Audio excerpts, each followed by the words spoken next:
So the alleged killer of Charlie Kirk has been caught, and MAGA is not liking this. MAGA is not liking this because they really don't know how to spin it, and all of their attempts to spin this and to become some motivation for a civil war is failing. The price of freedom is death. We're coming to get our check. Family, welcome to the Afro Elite YouTube channel. I'm your host, Afro Elite. I appreciate y'all patience. All right. Getting things started. First, I want to say thank you all. Yesterday, there was an emergency I had to deal with. We couldn't miss. Couldn't wait till Wednesday. I couldn't do a live stream waiting till Wednesday because there's still a lot that's happened and there's still a lot we have to cover. And I really, y'all know me. I really would have, if I could have. I really would have made it yesterday if I could have, but I couldn't. So we had to postpone things, but we're getting stuff started right back where we're supposed to be. So that all of that is good. So thank you all very much for being here. All right, want to say that. Okay, we're not on. Our we normally don't go live on Tuesdays. We normally don't go live this early, so our schedule was a little bit off. If everybody's wondering, the situation has been completely taken care of, so there's no emergency left. All right, so everything is good. So thank you all for your prayers and wishes and all of that stuff. I appreciate that. Okay, thank you guys for that. Getting things started. We're gonna kind of get things started with a hurry. All right, so the killer allegedly, we're going to say allegedly because it has not, they caught him. The FBI has confirmed that the person that they suspect is in custody. His name is Tyler Robinson. Tyler Robinson, age 22. He's a native of Utah. Okay, he's a Caucasian male. He comes from a conservative family. Boo Op the Bam, the Charlie Kirk and his ilk. Okay, without all of the millions of dollars of sponsors and money. That's the situation with Charlie. Okay, that's the situation of who they allege. We're going to say that for legal purposes. Now, we all knew the racial demographic. I said this from day one. The racial demographic of the person was Caucasian. We knew that. That was not a surprise to anybody. That was not a mystery to anybody. They caught some old man trolling, but then they caught this guy. Or then they saw the actual person trying to get off the roof and run down and all of that stuff and make an escape and do all of that. And I was like, okay, well, they were like, well, we don't know if he's white. He could be Asian. He's not. He's not. He could be anything, but he's white. Okay, we know that. We're not going to make it seem like this don't look like a white man. We're not going to make it seem like the killer is not a definite white man. He is. We know that. He is. He absolutely is. They caught him. He is. Now, I want everybody, okay, put your hands up. Put the hand up emoji if you already knew this. If you're like me and you already knew that the killer was going to be a white man, okay? Put the hands up emoji. I just want to see how many people already kind of knew this. I really want to see how many people are like, mind blown and surprised. We knew this. Now, Maga was out there, sitting up there, using Charlie Kirk's death and assassination as if this was going to be some type of jihad, and they were going to rally behind. They were going to get the troops and assemble people for this civil war. That's what they were making it seem like. They were going to assemble a group of people for the civil war, and this is exactly how they were speaking. Okay, let me show you some of the stuff. This was them all online. Let me get my logo out the way. We're gonna see some of the font is small because there's so many posts. Okay, but these are all from like the alt-right-ish conservative. They channels and they platforms. Some of them are really big, got hundreds of thousands of followers and stuff. They're all like, "I'm ready for the civil war. I want to fight and you're going to get it." Okay, they want to fight and you're going to get it. And another one says, "I don't want the National Guard sent to the Democrats or Democrat City anymore. I want the Air Force." You want the Air Force sent to Democrat cities? Okay. Is Utah a Democrat city? I just want to know. Another one says, Let me see. I'm trying to look for the ones. Elon Musk. Just keep that in mind. Elon Musk. These are not just small profiles, y'all. Elon Musk says, if they want leave us in peace, then then our choice is to fight or die. Elon Musk isn't even from America. Talking about if they won't leave us in peace, then our choice is to fight or die. He's a South African apartheid or South Afrikaner. Okay, he's not even from here, but he's talking about our choice is to fight or die. If you won't leave us in peace, okay, because we're just trying to be left alone. Let Elon Musk say it. Okay, Laura Loomer, it's time for the Trump administration to shut down, defund, and prosecute every single leftist organization. If Charlie Kirk dies from his injuries, now she wrote this before it was confirmed. If Charlie Kirk dies from his injuries, his life cannot be in vain. We must shut these lunatic leftists down once and for all. The left is a national threat to security. Oh my goodness. I'm talking about it goes on. It goes on and on and on and on and on. Oh, they were rallying the troops, my brothers and my sisters. They was rallying the troops. They are libs of TikTok. That's a pretty big page talking about this is war. I want you guys to see how many views a lot of this stuff has gotten. These are not just bots and trolls and people who have a couple hundred subscribe or followers. These are not that. These are people who have thousands, tens of thousands, hundreds of thousands even. And these are posts that's gotten hundreds of thousands, if not millions of views. Talking about this is war. They've declared war. We gotta fight or die. They was doing all of that until they found out that the person was a white boy.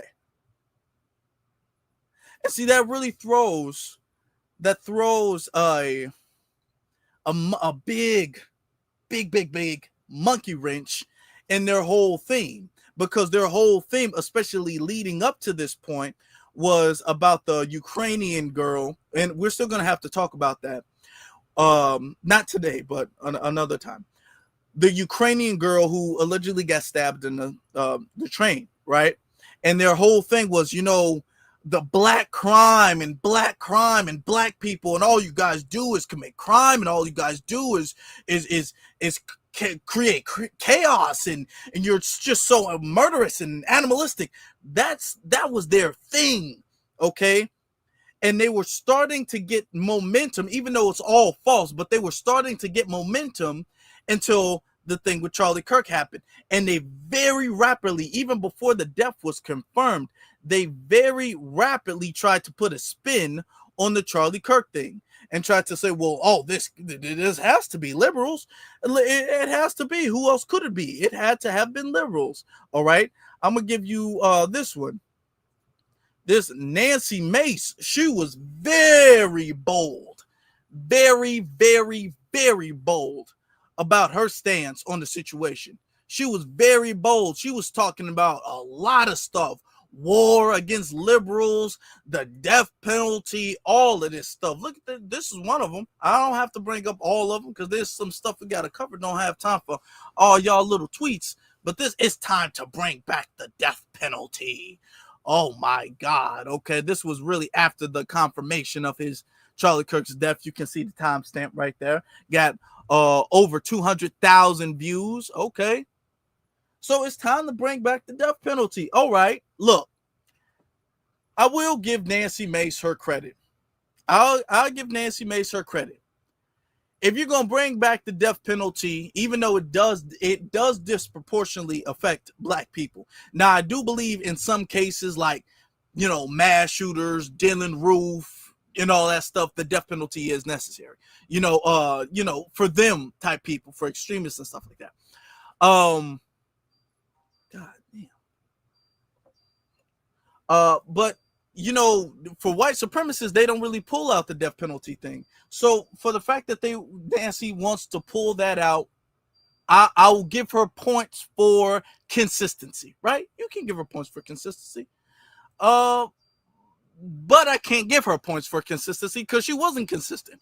Okay, the section, it was confirmation that this was an Anglo-Saxon, a fellow Anglo-Saxon. She slammed on the brakes and spin the car around, and she went exactly back in the opposite direction, talking about, we know Charlie Kirk will want us to pray for such an evil and lost individual like Tyler Robinson to find Jesus Christ. We will try to do the same. Whoa, Nancy? Damn, okay. Wow, that's we'll bring out the violins. Don't you might as well do that. Talking about some Charlie will want us to pray for him to find Jesus. You wasn't talking about no Jesus. You wasn't talking about him finding Jesus. Y'all was talking about sending him to Jesus. A day ago, I want y'all to look at the timestamps of this. Okay, this one was on the 10th. Okay, oh, that doesn't have the timestamp on. That one was on the 10th, and then that one was a couple days later when you found out the identity of the person. Now you want to talk about because he's one of your people, sending him to Jesus. I want y'all to understand, family, that all of this stuff is good because this shows when the hypocrisy comes out, everybody just got to be their blatant, unapologetic, pure, raw self, and that's good. Okay, the reason why we have not been getting as far in hold on. The reason why we have not been getting as far in like the movement is because a lot of it is that things are blurred. The lines are blurred. All right, we have to understand that the lines are blurred in a lot of these cases. These people speak about law, order, patriotism, religion, all of these things, and they weaponize all of these things, and they have a skewed metric of how they determine right and wrong, and they have a skewed metric of how they determine how far a punishment should go. Okay, they have all of these one-sided, racially selective rationales. Okay, racially selected judgments. Okay, that they disguise as either law and order, that they disguise as patriotism, that they disguise as even religion. Okay, because you was talking about, Charlie, the death penalty. You just started believing in Christ in a couple of days. Talking about the death penalty, you wasn't talking about no Jesus Christ then. Oh, yeah, no. When you didn't think that the killer was one of your people, then the death penalty is fine. But now that he is, okay, now forgiveness needs to be had. Now prayers need to be had. See, these are racially selective. This is racially selective morality, racially selective judgments. All right. This is what they do. And it's good to expose all of this stuff. It's good to expose all of this stuff. All right. A lot of people don't know how to act about this situation. Now, I got some clips that got to play. We do got to play that. But before we do, we got to play the copyright disclaimer to establish to YouTube that everything we play thus forth is protected under the guise of fair use. So as I'm going to play that. I'm going to be right back. Y'all can hit that like button. All right. Let's hit that like button. I'll be right back. Copyright disclaimer. Under Section 107 of the Copyright Act 1976, allowance is made for fair use for purposes such as criticism, comment, news reporting, teaching, scholarship, and research. Fair use is a use permitted by copyright statute that might otherwise be infringing. Nonprofit, educational, or personal use tips the balance in favor of fair use. Okay, let me show y'all this. Lord have mercy. I just want y'all to brace yourself, because I every time I play him, y'all got to brace yourself. So Tatum found out that he was the killer's identity. Okay, this is after the confirmation of the killer, right? Allegedly speaking, because Robinson has not confessed to it. Everybody around him has said he did it. His dad, his roommate, but Robinson himself has not admitted to it, but they're pretty much saying that it is him. Okay, all evidence points towards him. Okay, his Discord and all of this stuff points towards him. All right. Now, Tatum has showed a video. I'm not going to play the whole thing because it's very long. Okay, he showed a video showing how the FBI has went through the Discords and all of this stuff of the killer, and how he was showing how he was going to hide the gun and curve different signals and all of this stuff in there. Very interesting, because when they do stuff like this and plot on black people, y'all are quick to call all these folks lone wolves. Y'all quick to say, hey, well, the Discord, all of that stuff has nothing to do with anything. It was one of the killers, the one from Buffalo, okay, not Ryan Palmetto. His name was I forgot. Hold on, I do actually have his name up here. That's the craziest thing. His name, let me see his name, because I just had his name. The Buffalo shooter, what was his name? Hold on, what was his name? Oh, Peyton Gendron. I keep getting Peyton Gendron and Ryan Palmetto messed up. Peyton Gendron was live streaming his massacre on some type of Discord or Twitch or something like that. So people knew about it. People knew about that. All right. So people don't take it serious when there are threats against black people, when there are threats against, HBCUs, for example, like we've seen in recent date. People don't take that serious, but now people want to take online discussions and Discords and stuff like that. Let's be real. Dylan Roof was all online talking about how much he hated black people. Nobody wanted to take that serious. All of this stuff is they chumming up to First Amendment rights. Well, yeah, I mean, you do that. I mean, if you don't like niggas, you can say that. Okay, fine. So, but if you don't like Charlie, now we got to look into it. Okay, all right. Look at what he has to say. Just got to say that.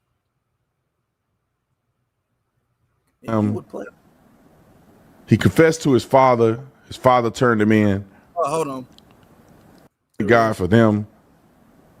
He confessed to his father. His father turned him in. Matt Robinson, 27-year veteran of the Washington County Sheriff's Department, contacted authorities and secured his son before arrest. His mother, Amber Robinson, worked as Intermountain Support Coordination Service, helping disabled people access care. This dummy attended Utah State University on scholarship.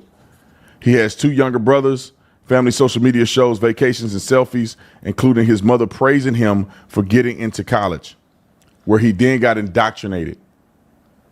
I'm trying not to get upset. Don't get upset, Brandon. Don't get upset, bro. Don't say nothing bad. Don't do it. Where she praised him for getting a scholarship, taken into custody around 11 p.m. Thursday, which he had been taken into custody last night.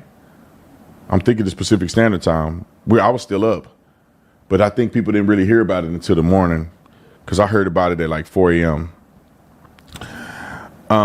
Lives in a $600,000 6-bedroom home in Washington, Utah, about 260 miles from where Charlie Kirk had done his event.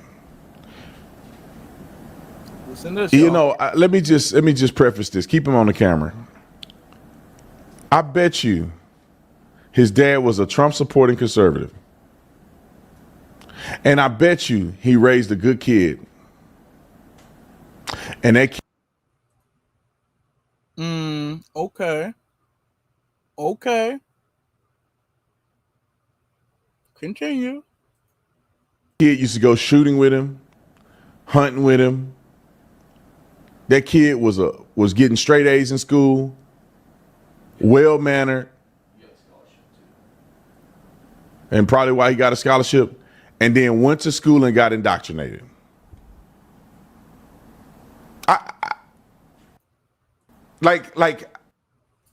Oh, hold on. Wow. That's an interesting take. Oh, I bet you he was a good kid. I bet you he went shooting with his dad, and his dad is a good man, and his mama is a good mama, and his grandparents and cousins and uncles and aunties. I bet everybody he ever knew was a good person, and so was he. He got straight A's, and he volunteered at the community service down by the church, and everything about him was great and hunky dory. He got scholarships for being a great person, and then he went to school and got indoctrinated. That's interesting. That's very interesting. That's a lot better than what you ever had to say about Carmelo Anthony. You didn't say that, Carmelo. Did you just notice? Did y'all remember that? Because when we talked about that earlier this year with Carmelo Anthony, Brandon Tatum didn't have that much to say. You call Carmelo Anthony a thug. You didn't say that Carmelo Anthony was a good kid at all. Notice he never speaks on a black kid like this, ever. He never speaks on a black kid like, I'm sure you were a good kid growing up, and you got straight A's growing up, and you had good parents growing up, and I'm sure everything, and it was the school that indoctrinated you and made you turn into a bad killer. He killed people. I'm sure it was the school's responsibility for that. He don't go with that with black. It's, we got to talk. Come on, guys. When are we going to talk about hip hop and their contributions to this situation? It's always that. It's always going into that. It's always going into that culture, the culture of the black family. Well, was the dad around? Was the mom around? What music did you listen to? Did you grow up glorifying thugs and all of that? It's always that. But when they're white, I'm sure he was probably just a little good church boy, and he probably was good. He was probably a goody two shoes. And he sat at the front of the class and turned his homework in early.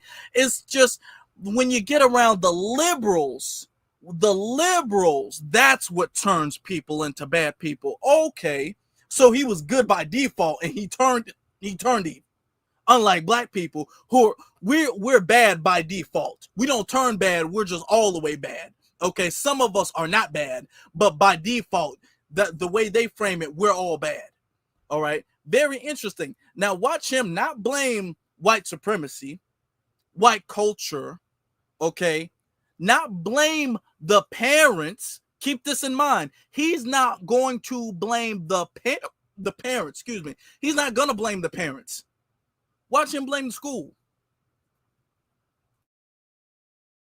I'm not saying that that's true, but there's a huge sentiment in my mind that that's what happens. These people at these universities, there needs to be consequences for indoctrination, not education, but indoctrination. That means that when you're in the classroom and you're supposed to be talking about math, you should be talking about math. Math teachers shouldn't be talking about politics. You at school to teach. I went to my son's school in Washington State. Thank God he don't live there no more. Washington State, go in the classroom, math teacher got Palestine points on the board. She got gay pride flags in the classroom. What does that have to do with math? Kids are failing math in her class. What does that have to do with the subject? You are off subject, trying your hardest to defend the white community of their own crimes, because this is white on white crime. You wouldn't even be talking about no damn math class if this person wasn't Anglo-Saxon white. Okay? You're talking about, you and my son went to Washington State. Nobody cares, okay? Nobody's asking about that. That has nothing to do with the situation. This didn't happen in Washington State. The person didn't come from Washington State. This is not related to Washington State at all. So notice how hard he's trying to deflect and protect the white community and the white culture. All right. The feeder school, the high school that school feeds into, 17% of kids in the school are proficient in math. Lord, I'm trying not to say nothing. I cannot stand these people. I can't stand them. The world will be better without these indoctrinated people and these teachers who are just stupid.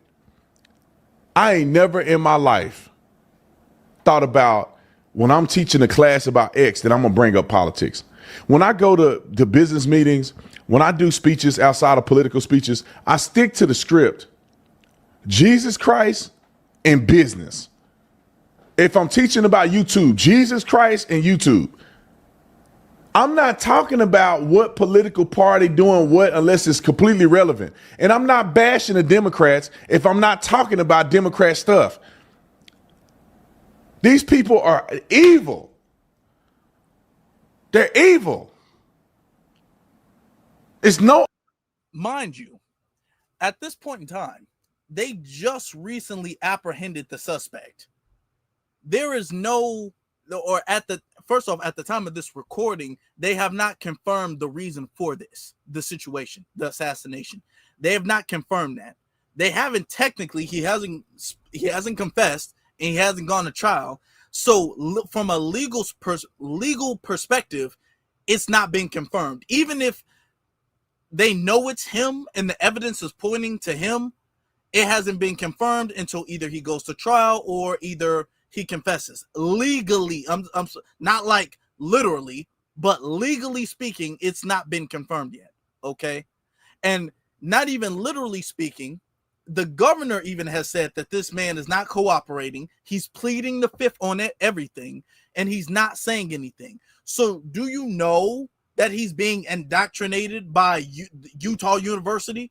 Because that's the school he was going to. He was going to the university Charlie Kirk was at. He didn't get shipped from Washington State University to go to Utah to get Charlie. All right. He was at that university. He was a student at that university. All right. So he's trying to blame liberal schools. He's trying to blame all this. There's a gay pride in the classroom of the math, and that's why they don't know math. You trying your best to deflect and blame all of this stuff. You don't know if he got indoctrinated from school, or if it was some rhetoric online, or if he didn't like Charlie for some other reason, if somebody set him up to it. There's too many factors and variables that's unknown for you to sit up there and make any type of conclusion at this state. But yet he's doing that because his whole thing is, okay, the person that fit the description, the person that we wanted to have done this didn't do it. Okay. So we're going to have to postpone. We're going to have to tell the troops to stand down and flip the narrative because this looks really bad on us. This looks really bad on us right now. Other way to say it, they're evil. They're evil devils. And the devil projects on the good people. Good people like Charlie are doing right. You don't have to talk to him. If you mofos don't think they can spread hate, let him come on campus and talk to himself. Y'all don't have to talk to him. Charlie can't debate himself. Charlie was barely debating anybody. That's not a lie. Makes it seem like Charlie was some genius debater. He wasn't. And we all know he wasn't. Charlie was not debating. No. We are not going to make it seem like Charlie was some genius that people were just too ill-informed to defeat in a debate. No, he was absolutely not that. But the narrative, let's be real, the narrative that they wanted to spin that this person was somebody outside of their community, okay? And when they say that, they mean white. It's a code word for white, okay? Because if it was a black man from Utah, they would have said that. They wouldn't have no issue with that. If it was a black man from Utah, they would have had no issue throwing him under the bus. So it's not about being from Utah. It's not about that. I want you to hear what the governor has said about the confirmation of the killer. This was very telling. Let me pull this clip up real quick for you. All right. Okay. Y'all see that? Stream, y'all really got this thing messed up. I don't know why I do that. You gotta just change that around. Hold on. Okay, y'all can see it now. Let me take it back. For 33 hours, I was praying that if this had to happen here, that it wouldn't be one of us, that somebody drove from another state, somebody came from another country. Sadly, that prayer was not answered the way I had hoped for. Okay. Circling that back. All right. So he was saying for 33 hours. 33 hours. Okay. He was praying that the person was not one of us, that the person came from another state. No. You gotta, sometimes they say it and you gotta really kind of decode what they say. No, you were hoping that the person wasn't going to look like this. That's not who you wanted it to look like. You don't care what state this person came from. Not really. You didn't really care before. No. Or a different country, even. Not if the country was outside of Europe. No, because a lot of y'all been caping for that Ukraine ain't in America, and y'all been rallying the troops behind a Ukrainian immigrant under the guise that she's a white girl. Okay, for y'all America First folk. So no, let's not do this. The racial demographic of the person who did this was one of your people, which we all knew. We knew that from the very beginning. This is no surprise to us. We've been said, yeah, y'all some terrorists. You guys are terrorists. Now, going back to Brandon Johnson. You are participating voluntarily. Brandon Tatum. Get my Brandons mixed up. Going back to Brandon Tatum. If you want to blame the school, you want to blame them, and you want to say it was the liberal school, liberal teaching, liberal indoctrination, okay, fine. Fine. I will give you that. I will give you, we don't have any solid proof of that, but let me give you that. Let me give you that. Okay? Who do you then blame for this?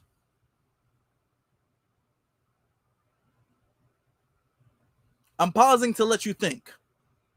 Okay? In the middle, you have Dylan Roof, who's known for the massacre in the church.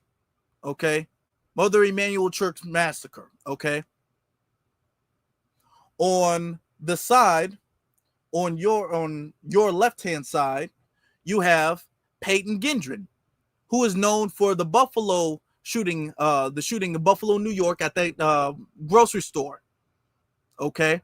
The massacre at the grocery store with the whole anti-black insignia and stuff like that, all on his guns, talking about here's your reparations and all of that stuff. All right. And then on your right-hand side, you have Ryan Palmetto, who went into a Dollar General to target black people. All right.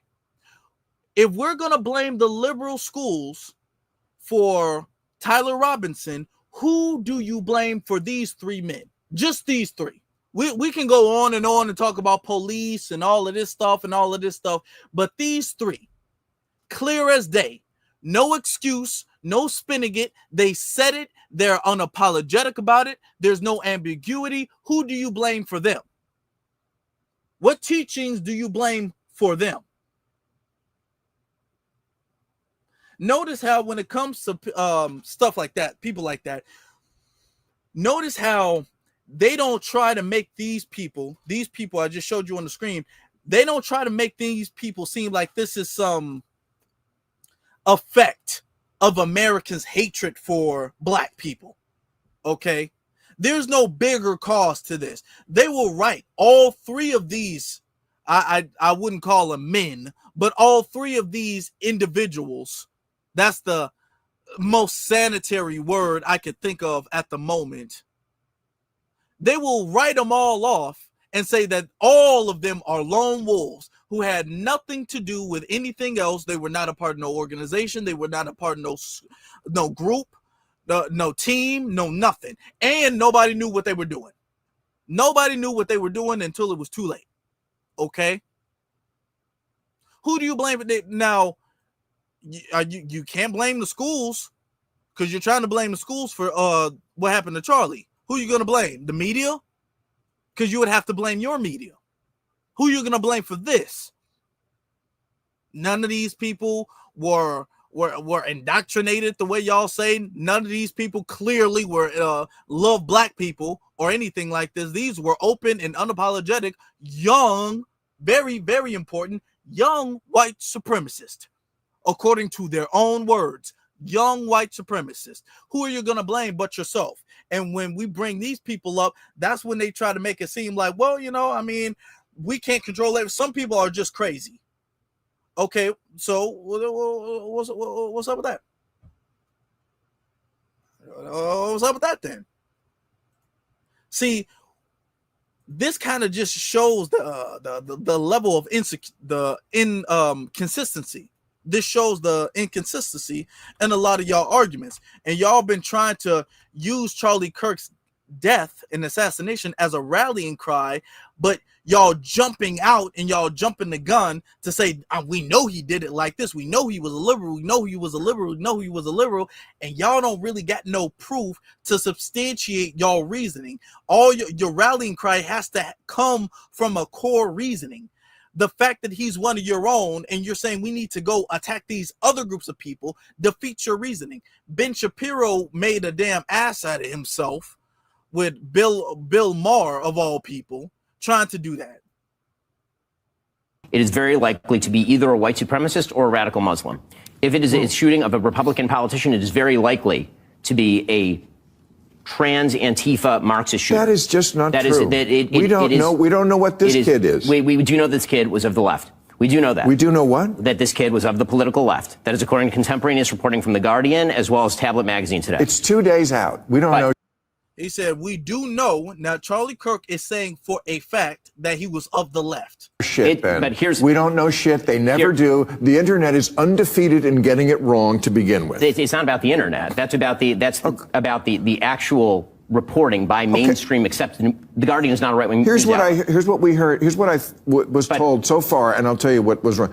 First, I heard he's a registered Republican. Not true. Okay. Then he was a donor to Trump. Not true. His father works in the sheriff's office. Not true. There was a picture of him wearing a pro-Trump shirt. Not true.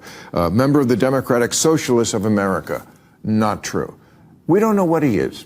Well, how are you so sure he's of the left? Now, I agree when you write on a bullet, what did he write on the bullet? Catch this fascist, which is also a gamer thing. Okay, but now I'm hearing he may have been part of that group for whom Charlie Kirk was not right-wing enough. You mean the Groypers, yes. I mean, so that would... you're sure he's not that? I'm not sure that he's not that. A minute ago you were sure what he was. Hold on, Bill. Hold on. Okay, because I've been...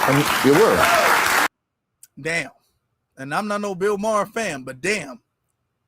You got Ben Shapiro got made a fool out of. Yeah, you look like an idiot, Ben. And this is why I'm telling you guys, these people are not great debaters. When people are like, y'all were just not intelligent. No, dude, no. No. If you're a debater, you're going to debate somebody who actually is on par with you. And you're going to spare it out in an even playing field. Okay, you're not going to do something where you got the mic and you're just randomly, it's a college full of 1,000 kids and randomly one of them gets to walk up and they got like 5 seconds to ask you a question and you get to interrupt them anytime you want to and the crowd cheers you. That's not no real debate. When these people are up against any type of legitimate scrutiny from anybody who's of their peer or of their who got the same status or similar status, somebody who's knowledgeable about the subject, they look dumb. Just like Ben Shapiro, you look dumb because there is a group of people called Groypers, I think they are, who's super. Now, if you thought Charlie Kirk was extremist, which he was a racist extremist. These people are like that plus on steroids and think that Charlie Kirk didn't go far enough. Okay, these are kind of like the Nick Fluentezes. Okay, the Charlie Kirks and the Nick Fluentes. Charlie Kirk's white supremacy is not really that slick, to be honest, because sometimes he'll blatantly say like, "Oh yeah, you guys were better off in Jim Crow." Like Charlie Kirk will say that, but he will try to ration it out with like crime and all of this stuff and the baby fathers and all of this stuff. He will try. Charlie Kirk's white supremacy was always trying to disguise itself as being, you know, of what is the most righteous thing to do, what is the most politically savvy, what is the most patriotic. So Charlie Kirk was always trying to disguise his. Nick Fluentes doesn't try to disguise his. Nick Fluentes will unapologetically let you know, oh, I'm a white supremacist. And he was of the ilk that Charlie should be doing the same thing. Charlie never went in that direction. So there's gropers. I'm not saying that Nick Fuentes is responsible. I'm just saying that that segment of white supremacy, okay, the groper segment is so extreme. They want you to be out in the open with your Klan robes out and everything like that. All right. That's how extreme they are. And they're saying, based off of this dude's Discord information, he might have been one of those people. So while y'all trying y'all best to say this has something to do with the left, he might have been one of the most extreme, like a Hail Hitler type of thing. You don't know. We don't know. I'm not saying he was. I'm not. But I'm saying that there's evidence to support that theory. So I'm saying we can't make conclusions like Ben Shapiro dumbass was trying to do. All right. And you know, speaking of dumbasses, Megyn Kelly has something to say about the situation. She decides to spin this whole thing off on Obama. Almost emotionless, cold stuff that's come out of places like MSNBC. But I want to focus. Oh man, the trolls is out here heavy. I see y'all in the chat room. Oh my God, boy, the trolls out here heavy, huh? In on a contributor on your program, a legendary American journalist who also knew Charlie Kirk, Mark Halperin, who talked about the need not to find something positive, but to turn towards not vengeance, but grace. How are you handling the emotions of all of this? You know, I'm torn because I like vengeance. You know, I was never a prosecutor, but I went to law school because I thought that's what I wanted to do with my life. I'm fine with vengeance, and I hope to see it exacted on the perpetrator of this crime. But I have kids. Okay, Batman. I like vengeance. I like vengeance.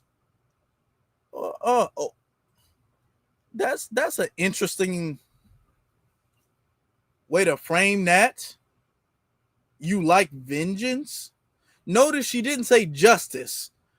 Okay, she didn't even say law and order. She just straight up said, yes, vengeance. I like it. I like vengeance. Huh. Now, that's very interesting because that allows you to see the amount of or how she views even being I'm glad she wasn't no prosecutor, because can you imagine a prosecutor walking into the room and talking about vengeance, not justice, vengeance. Okay? And I'm not saying vengeance and justice can't exist in the same room.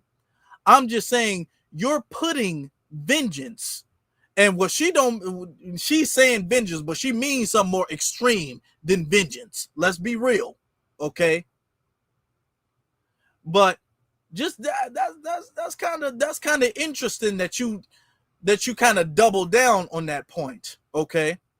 And that you try to enter into the legal system on that type of time. You tried to become a prosecutor on that type of time. Just that's kind of interesting. Okay, it's pretty telling. And I need to worry about the country they're going to grow up in. And not for nothing, Paul, but my kids are very jarred by this. You know, the kids over here loved Charlie. He was an important figure for them. They don't have a lot of heroes that they can look up to who they see in their spaces, you know, who are all over TikTok trying to talk to them, who go like on that show Surrounded where everybody yells at you. And that's something kids like. And who shows up there because that's where they go. All my kids knew Charlie, not personally, but knew of Charlie, watched Charlie clips. Like he was in their algorithm. And I said, absolutely, take more of it. You know, like that's one algorithm I'll support. But they have to grow up in this country. We don't feel like ourselves. We haven't felt like ourselves in a while. And I'm sorry to get political, but I'm just going to be honest. We haven't felt like ourselves since Barack Obama. We don't feel like ourselves. When was stuff like this ever not happening? Hell, you had presidents assassinated in the 1800s. And then you have presidents. You had multiple presidents. I'm talking about presidents. These are supposed to be the most protected people in the country. So yeah, we ain't felt like ourselves. When have we not been on this type of time? Y'all making it. You forgot about Dr. King because y'all was comparing y'allself Charlie to him. Y'all was comparing y'allself or Charlie to Dr. King and Malcolm X. So when have we ain't been on this type of time? I just think he was such a. And then okay, let's take it back because now she's talking about Obama. Let's take it back. Absolutely, take more of it. You know, like that's one algorithm I'll support. But they have to grow up in this country. We don't feel like ourselves. We haven't felt like ourselves in a while. And I'm sorry to get political, but I'm just going to be honest. We haven't felt like ourselves since Barack Obama. I just think he was such a slick snake. You know, he was this affable guy who was like wearing good suits and looked the part and sounded the part and dressed the part, but was so divisive. I don't know.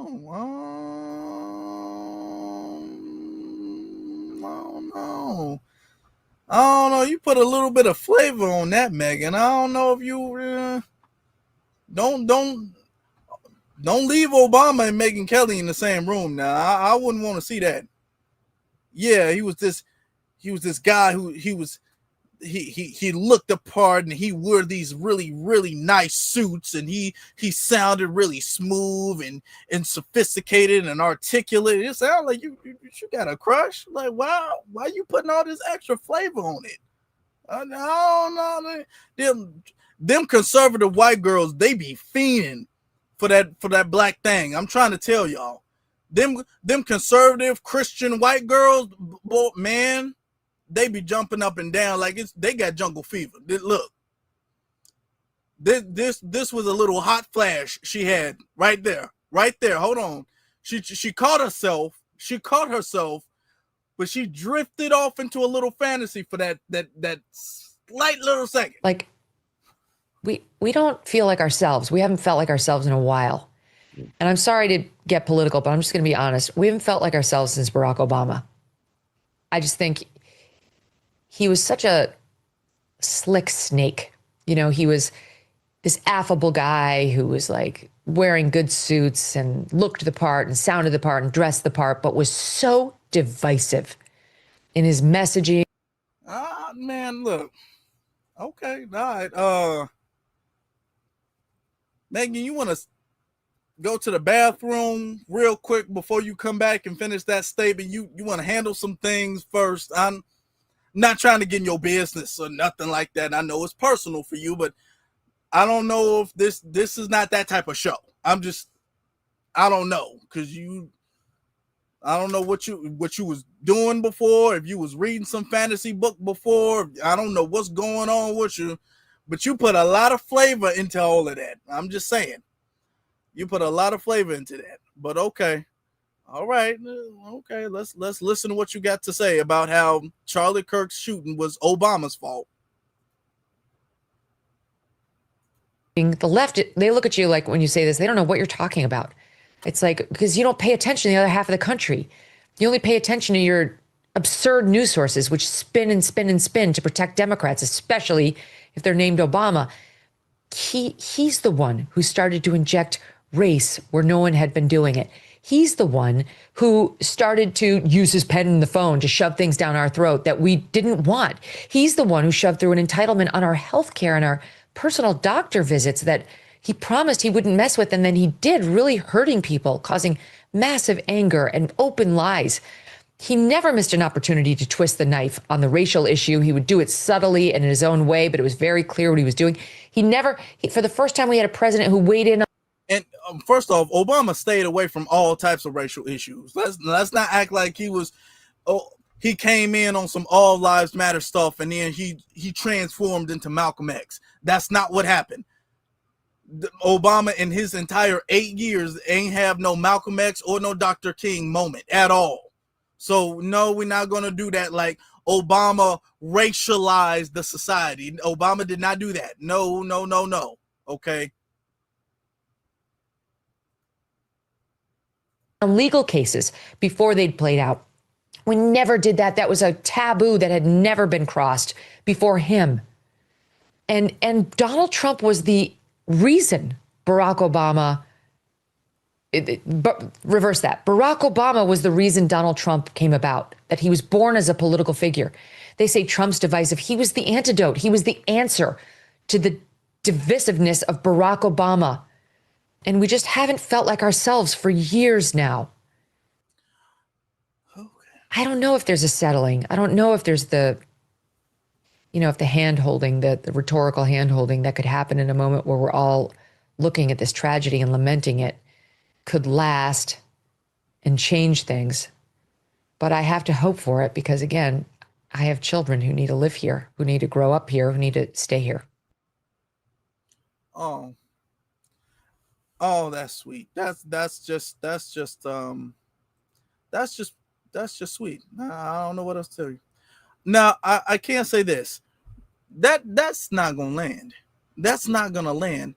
Right now, trying to blame Obama for something that happened, how close to is about to be 2026 in a minute. Obama became president in 2028. Okay.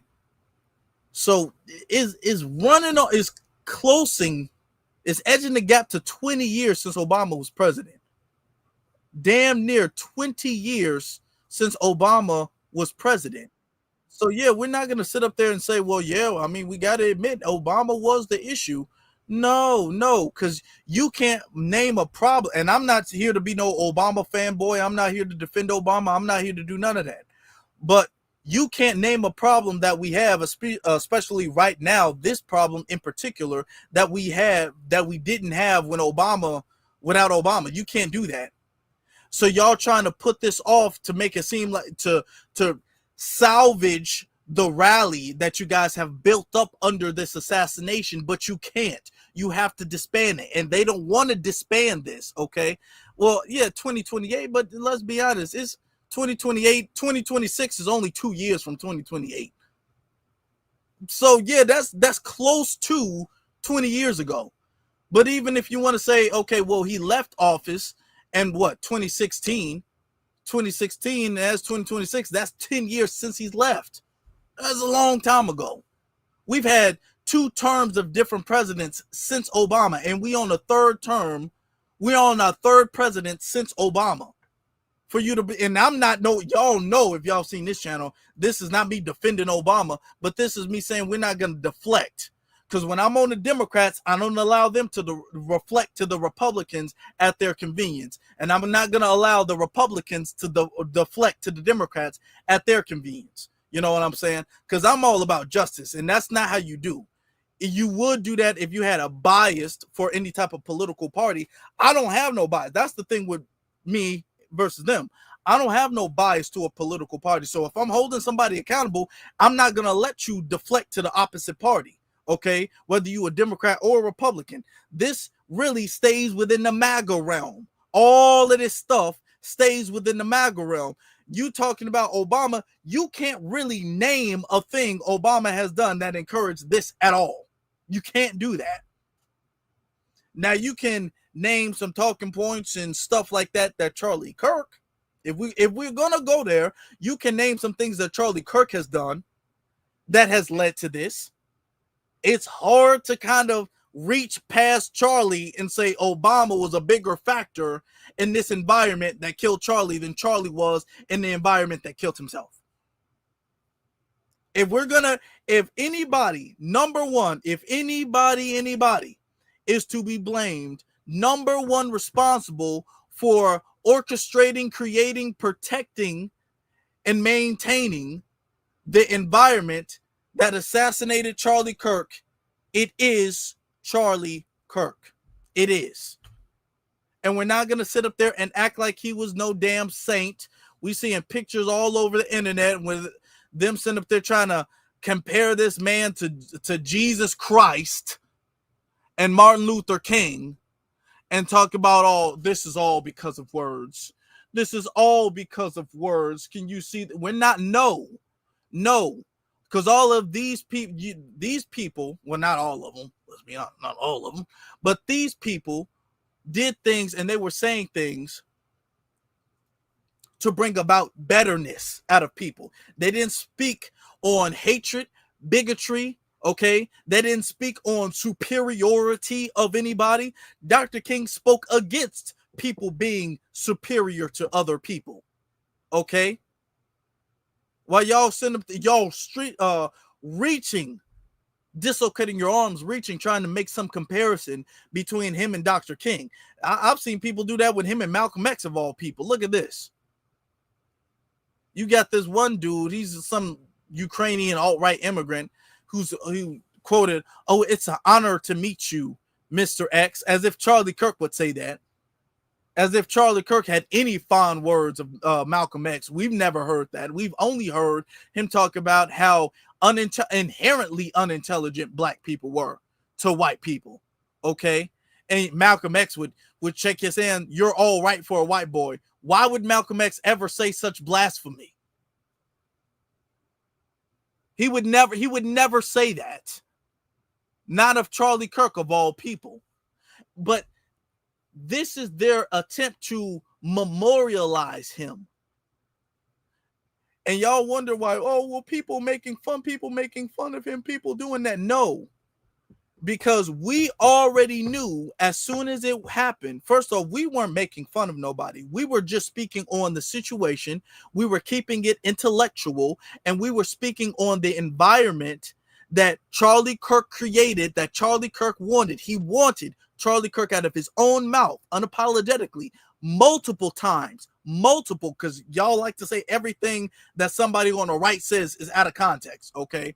All 47 of those clips are out of context. That's amazing.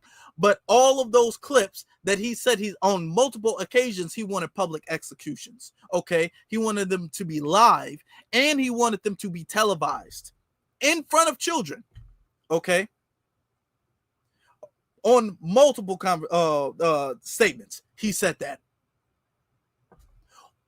He's also stated that he felt like gun deaths were a price necessary to pay. That you needed to, that it was a necessity that we were going to have some gun deaths. He also said that. I do have a question for Megyn. If Obama and his divisiveness were the reason for the suspect, Tyler Robinson, to kill and assassinate Charlie Kirk, who do you blame, Megyn? I'm asking Megyn this question. Megyn Kelly, who do you blame for these three men? I just want to know. Because if y'all gonna point the finger, I'm game. I say let's point the finger at everybody. Let's not just point the finger at the people who y'all don't like. Okay, now let's start looking at everybody and start pointing some fingers. I'm fine with pointing fingers. I'll point fingers all day. I got 10 of them. I point fingers all day. Who do you blame for these three men? Because you can't blame Obama for both. Who do you blame for the extremist white supremacists who are going out and gunning black people? Who are you blaming for that? Are you calling this lone wolf? Because you're not calling Ryan Tyler Robinson. You're not calling Tyler Robinson a lone wolf. You're saying he's an effect of something. He's an effect of something, of an environment that's been created. So what is the effect of these three, of the environment that they've lived in? Who created the environment that they lived in? Who enabled them? Who encouraged them? Who indoctrinated them? That's what I want to know. That's an interesting question, don't you think? I think that's a very interesting question. Now, let me play this. I saw this before, and I was thinking about not talking about it. But you know what? What y'all think I'm going to do? What y'all think I'm going to do? Y'all know me better than that. Yeah, I think I'm going to talk about it, but I'm going to just leave it. Y'all know me better than that. Y'all know me better than that. Y'all know me better than that. If I think I'm going to talk about it, then I'm just going to talk about it. Okay? That's just what I am. Okay. Let me see. That's just what I am. Now, this video is rather long, so I'm gonna kind of speed it up a little bit, and we're not gonna play the whole thing. But Tatum brings on a guest on his channel to discuss the situation and the people who are celebrating Charlie Kirk's demise, and he brings on none other than Stephen A. Smith. Now, we talked about Stephen A. Smith's early reaction to the situation. We did talk about that. But he brings on Stephen A. Smith to do a collab video to condemn the people who are quote unquote celebrating Charlie Kirk's death. Okay. Now, I'm not surprised about this coming from Tatum. I'm not surprised about this, but Stephen, all right, I guess. Okay. I'm not that surprised that Stephen actually decided to do this. I thought Stephen would have been smart enough to stay away for the protection of his own sake, and his own brand, at least while he's attached to ESPN. But ESPN, and you've seen a lot of sports leagues having moments of silence for Charlie Kirk. Now, y'all didn't do that with Colin Kaepernick. Y'all said that policy and politics don't belong in sports. Politics don't belong in sports. But now when it's Charlie Kirk, now we can have politics in sports, and we're all American, and we all got to understand that this is what unites us as a country and as a nation and all of that. Okay. Oh, so the rules change depending on the color of the person. And this is what I said very early. Let me just minimize this for a second, y'all. This is what I said very early in the stream, okay? This is racially selective logic. Okay, 3 words, racially selective logic. So the logic that they use that politics don't belong in sports is only used if the racial reasoning for it doesn't fit their agenda. Then no. Well, it's not about the fact that it's about black people dying and being killed and all that. It's not about that. It's just politics. Our logic is politics don't belong in sports at all. That's it. Okay, when you're black, politics don't belong in sports. Now, when it's Charlie Kirk, unapologetic anti-black bigot. Well, I mean, he was a human too, and he did have a wife and kids, and he does have a family, doesn't he? So, I mean, why not just put his big face on the screen and have everybody do a moment of silence for him as if he was some type of president? How about we do that? Oh, so now politics belongs in sport because it's racially selective logic, which is illogical and immoral, but it is what it is. Let's look a little bit into what they had to say about the situation. Interviews or whatever. I never really listened to many of his takes. I knew that he was incredibly influential. I knew about the college. Y'all can hear it, right? Because I'm playing this from YouTube. I just want to, if there's an audio issue, then y'all let me know. Towards his willingness to engage in open and constructive debates with whomever, I knew that about him. And so, you know, it wasn't so much personal. It was just like, my God, where's the decency? You know, this man goes to Utah, goes on a college campus to do what he's been doing, which is engaging in debate about his views and his ideology and comparing it to yours and asking you to prove him wrong, and willing to have an open and honest discussion in a public forum to do so. And because of that, this man, with his children in attendance, with his wife in attendance, gets gunned down. And, you know, you could hear about these stories and it could hit you, Officer Tatum, in a very, very profound way to hear about things like that. And it makes you incredibly sad. But in our case, we saw it. I saw it all over social media. And to see the bullet pierce his neck the way that it did, to see him jolt and then his body just collapse and you see the blood gushing out, it was horrific in every sense of the word. It was incredibly sad to know that 2 children, 5 years of age or younger, were in attendance. His wife was in attendance, and his life was taken away. And for what? For what? Because he may have had a different opinion than yours, whatever that opinion may be. And to me, that's why I felt compelled to really speak out about it, because I think it speaks to the level of indecency and pure evil that not only has been pervasive in this country and throughout this world, but seems to be stomping, not inching, but stomping closer and closer to our doorsteps each and every single day. And somehow, some way. Okay, I want to get past this. Let me minimize this. Hold on, let me minimize this, because there's a couple of things he said that I like to get past. Okay. I looked up because a lot of people are like, oh my God, his wife and his kids were there. Oh, his wife and his kids. Oh my God, his wife and his kids. So I'm like, I'm trying to find video of his wife and his kids being there, because some people said they weren't and some people said they were. So I'm like, okay, well, let me go look up the clips of his, because I'm sure his wife and his kids would have, especially after the situation, they would have been escorted out. I have it. I'm not going to show you it because it's bloody. I have video of him being his body being escorted out of the premises. His wife and the kids weren't there. So I'm like, okay, well, maybe they took a different vehicle. I didn't see him take no different vehicle. So I'm looking. Was his wife and his kids there at all?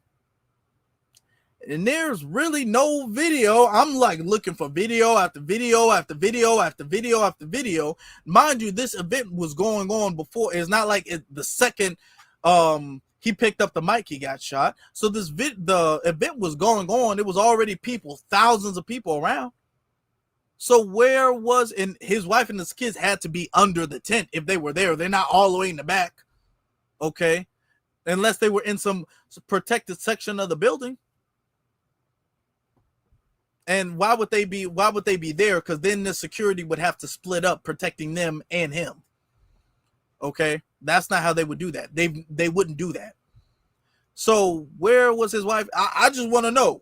His wife and kids were there, but nobody saw them there. Okay, that's his wife and his kids were invisible at the time. The entire time, his wife and his kids were invisible, because something else that let me know. Because his wife has actually come out with a statement. If you guys haven't seen that, his wife has come out with a statement. She doesn't say she was there. She doesn't describe how it felt watching her husband get shot in the neck like that. At least none of what I've seen. And I'm sure she's seen the video if she did, but she doesn't describe seeing it personally. So his wife and his kids were there. Are y'all saying that? It seems like y'all saying that to boost up some sympathy, because y'all have not given any confirmation that his wife and his kids were there. Y'all have not provided any confirmation his wife and his children were there, which would be illogical for him to bring maybe his wife, but his 2 children who are toddlers really at that age. Why would he bring his toddlers there? Okay, what type of thing would that be? And y'all, it would be kind of easy to spot them. They would be right there, but you can't see them in any of the camera footage from multiple camera angles. Okay, but y'all swear up and down they were right there, right in front of him. Y'all swear it. Okay, all right, sure.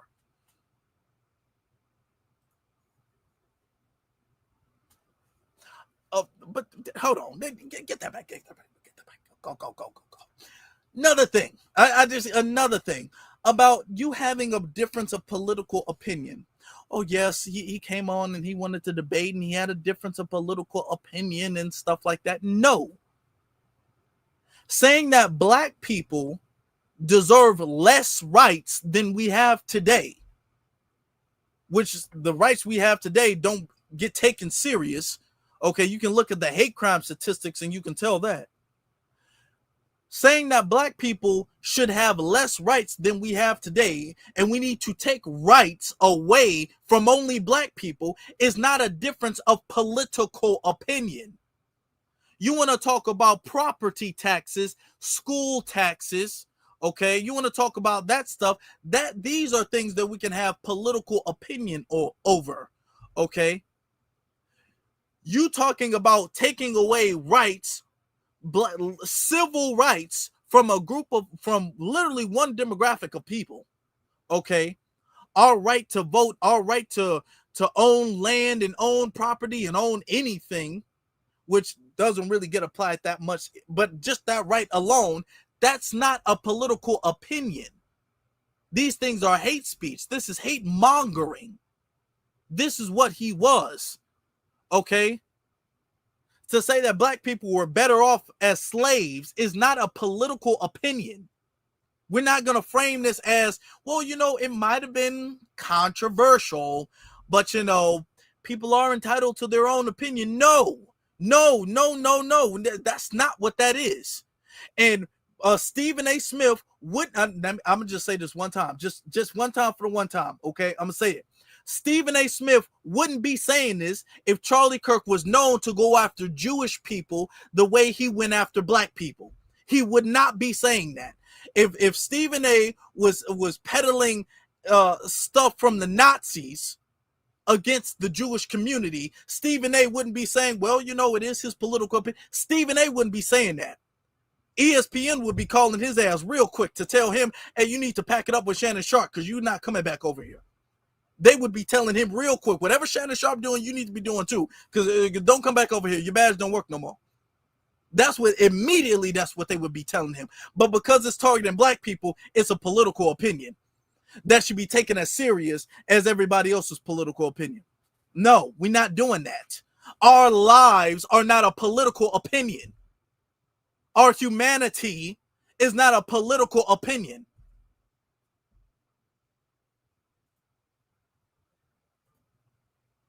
I think that all of us as God-fearing individuals have to come together, no matter our ethnicity, no matter our gender, no matter our ideological beliefs or whatever.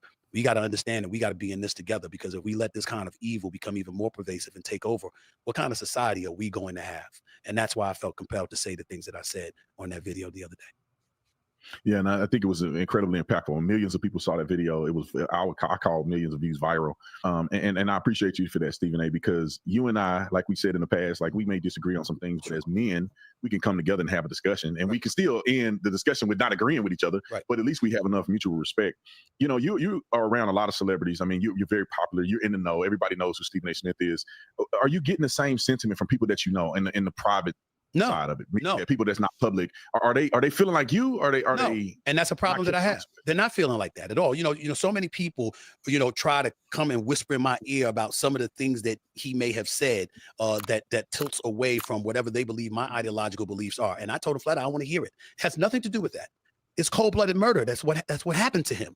And that usurps everything. When you start talking as if somebody's position, their verbiage, their ideological tilt is somehow justification for such a vile, vicious act, I don't want to talk to you, because I'm not going to listen to that. And if I do talk to you, there's no right in that whatsoever. You can never sit back and think that cold-blooded murder is a justification. Not in a civilized society that we're looking at. This is not somebody that was in a war zone. No. And here, we got to frame this correctly, family. Nobody is saying that it is a flat-out justification.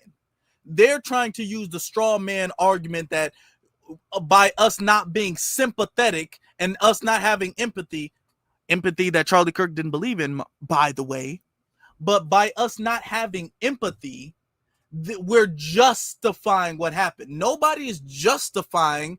Nobody is celebrating it. Nobody is doing any of that. Okay.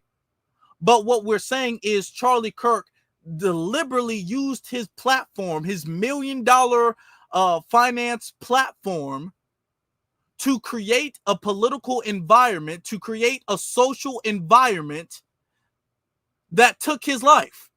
That's what he did. And by us stating the irony in that fact, you guys are saying that that's us justifying something. No, it's not.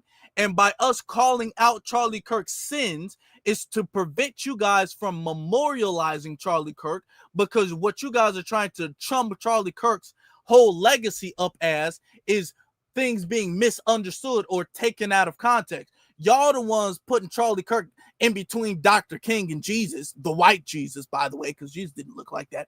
But Dr. King and Jesus, y'all the ones making photoshopped images of him and Malcolm X. Y'all the ones memorializing Charlie Kirk. So yeah, since y'all doing that, now we got to go above and beyond to show you guys what type of devil he was. So years from now, people don't look back at Charlie Kirk and be all like, wow, I guess he was a misunderstood dude. No, we got to tell the whole context of the situation. You weren't in Afghanistan and, we're at war with them, or is Israel and Hamas and a murder has happened or whatever. No, that's not what we're talking about here. We're talking about a man that was on a college campus sitting there talking to people and was gunned down in front of all of us.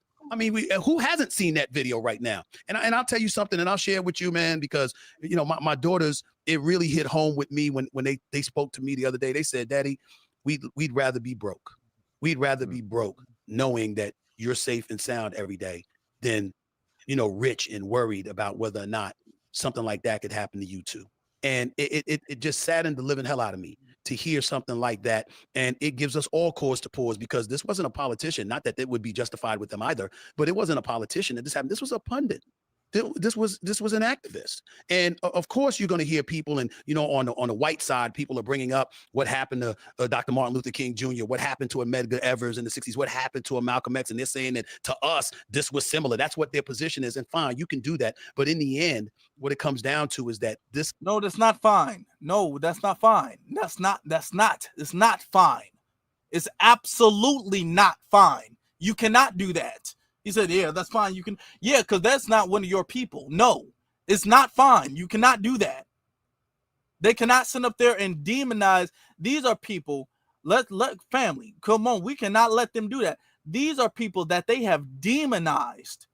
They have worked to demonize, discredit their legacy, lie on their legacy, slander these men. Their entire career, while they were alive, and then generations consecutively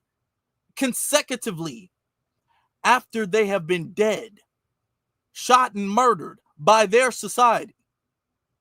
Both of them, as well as many of the Black Panthers. So we are not going to sit there and allow them to compare that to Charlie Kirk, because they actually don't have no heroes. That's the reason why they got to bring up Dr. King and Malcolm X and make it seem like there's some type of comparison. Comparison. Because they don't have a comparison to Dr. King or Malcolm X or the Black Panther Party, Fred Hampton, Bobby Seale, Huey Newton. They don't have a comparison to that. They don't have a comparison to Rosa Parks, Ida B. Wells, Sojourner Truth, Harriet Tubman, Nat Turner, Frederick Douglass. They don't have a comparison to none of those people. They don't have any comparison. So now they're putting Charlie Kirk in that list. And I'm saying, no, I don't care what Stephen A. Smith says. I want y'all to see my face. I do not get Stephen. I'm of the lineage. He's not. I don't care what Stephen A. Smith has to say about that. They don't go in that list. That list is sacred. That's a sacred list of people that the lineage, because these are people from our lineage. Stephen A. is not. You don't get no pass into who gets in here. No, that's not up to you. Okay, I'm saying that they can't come in this room. These are people who've been attacked by their people, and now that one of their own people attack them, they want to put they damn degenerate in our list. You're going to sully the whole list. No, absolutely not. Stephen, they say, yeah, you can do that if you want to. No, they can't. No. Stephen, you ain't giving no pass. No. Is not something that should ever be excused. It should be universally condemned. And for us to be sitting here right now, Officer Tatum, talking, I've had you on my show. That's why I owed it to you to come on your show. I asked you to come on twice, and you immediately said yes, and I really, really appreciate that. I'm not a Republican. I'm not a conservative, but I'm not a staunch liberal either. I'm basically a centrist who leans left on certain issues and right on others, and that's why I'm a centrist. But it's never bothered me. It's never once bothered me to hear other people's points of views. As long as they give me an opportunity to address its righteousness or how wrong it may be, I'm cool with it. And that should be that. That's not what's going on in this world today. It seems to me like if you don't agree with folks, you're a racist, you're a no good bastard, you don't care about anybody but yourself, you're this, you're that, or whatever. And people really, really are wishing harm on other people just because. Okay, if you don't agree. If you don't notice how Stephen A keeps trying to sum this situation up as civil disagreement that went astray. Stephen A, this isn't ESPN. This isn't a debate between who is the GOAT, Michael Jordan or LeBron James. Who is your top 3 of all time? This isn't what NFL team is going to make it to the Super Bowl? This isn't that. This isn't things that don't have consequence. See, that's the thing that Stephen A, you keep trying to belittle. What Charlie Kirk did, what Charlie Kirk said, all of those things had real consequences to them. Okay? The things that Charlie Kirk spewed had consequences to them. These are some of the consequences. So I think it was Ryan Palmetto or one of these folk who said that they were directly watching. They looked on their watch list and watched them, or the police looked on their watch list and saw some of them were inspired by Charlie Kirk. If it's not one of these, it might be another. I'm not going to put it on them for a fact because I'm not sure, but the environment, the white supremacist environment, the extremism, they all float around the same circles. So no, what Charlie Kirk did had real life consequences. And we're not going to sit up there and act like, well, that was his political opinion. Y'all wouldn't say that about Hitler, would you? Oh, well, that was his political opinion. You did, Stephen A. You wouldn't dare. You wouldn't dare, Stephen, would you? So when it comes to demonizing, dehumanizing, condoning and justifying subjugation and death of a group of people, it's unacceptable under any circumstance unless they're black. Then it becomes a political opinion that needs to be debated. Let's take a moment, because even the fact that we're framing our livelihood as something that is debatable is white supremacy in and of itself. Okay, that's white supremacy in and of itself, as if it's not a flat out absolute, is not a flat out yes, that our life is like, well, I mean, maybe let's think it over. Let's discuss it. The fact that our livelihood is a discussion that, mind you, we're not a part of. It's a discussion for them to have, the dominant society to think over. That is white supremacy. And this is what we're saying no to. Our livelihood is not a debate for you guys to discuss and then let us know what you guys conclude. No, it's not. And we're not going to tolerate that.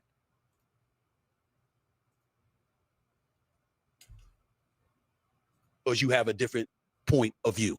That's a very dangerous thing to embrace as a society, and there's nowhere to go but down if we continue to allow and condone such heinous acts and such those kind of thoughts and that kind of behavior. Stephen A, if the roles were reversed and there was a brother that got sniped like Charlie did at an event where he's peacefully making his voice heard.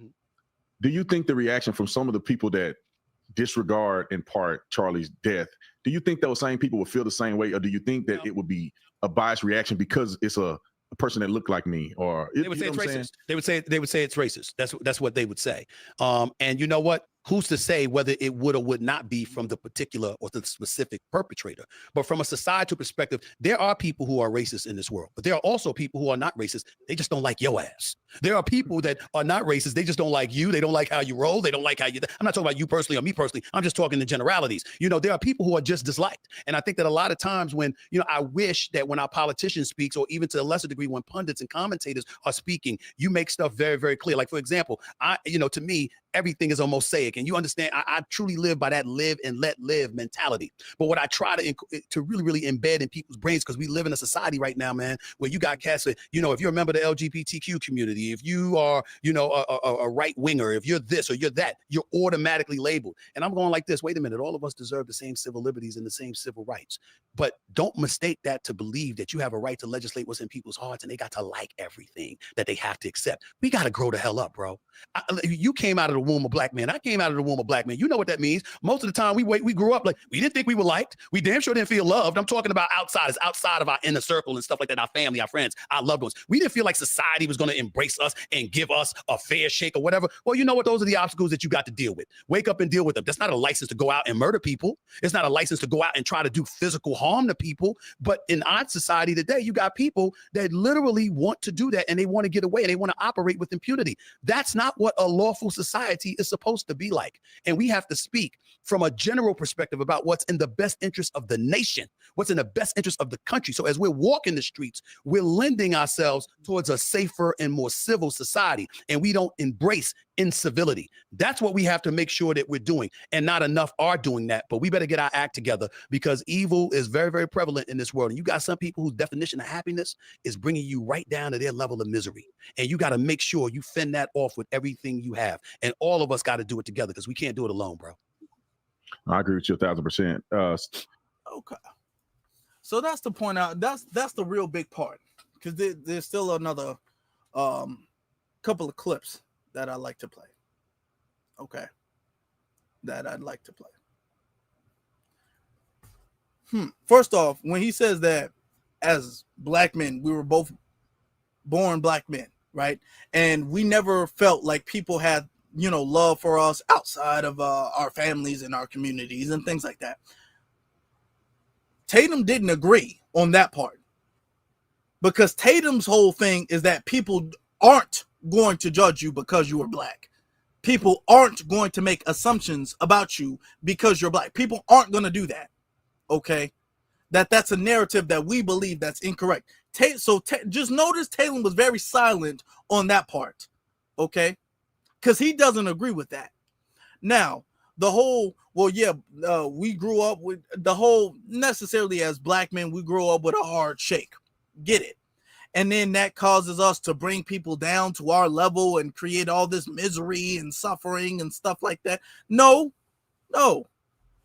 A lot of black people grow up with a hard shake in life and don't try to bring nobody down.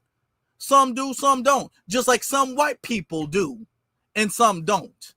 It's very interesting, Stephen, how hype we notice that you tend to get when you're speaking about black people versus the very kind of sophisticated and demure, you know, scholarly type of interpretation of an event or a statement. Okay. Your reaction and your whole composure when you're talking about white people. When you're talking about this white man who killed another white man, oh, well, you know, it's terrible. And I just don't think that people should be celebrated. I play for y'all a solid majority of the clip, because the clip is still about halfway through. Maybe a little under. Okay. But you did not see that level, and pretty much from start to finish, you didn't see that level of hype from Stephen A. up until he started speaking on black men. Now when it's black men, we can't bring people down, and misery loves misery, and we got to stop doing all of these things he's saying about why we commit crimes and stuff like that. Now, mind you, Tatum didn't disagree. He said, I agree with you 100%. You agree with him 100%. Back to what I was saying about Tatum before. I said that it's very interesting because when we talk about black criminals, all right, the few there are, when we talk about black criminals, Tatum doesn't mind pretty much generalizing and saying it's a cultural thing and damn near we were born that way. We were raised that way. But when he spoke about that white boy was raised right. He don't know how he was raised, but he just assumes because he's white, he was raised correctly. Okay? He assumes because he was white, he got straight A's in school. He assumes that because he was white, he was a good person in the community. He assumes these things because, he's white. I mean, so why not? Now, when he got to college, then he became indoctrinated. But black people, well, because, after being born, we were given like a hard shake. That's what makes us criminals. We don't get the innocent until proven guilty assumption that the white killer, the person who actually killed somebody, gets.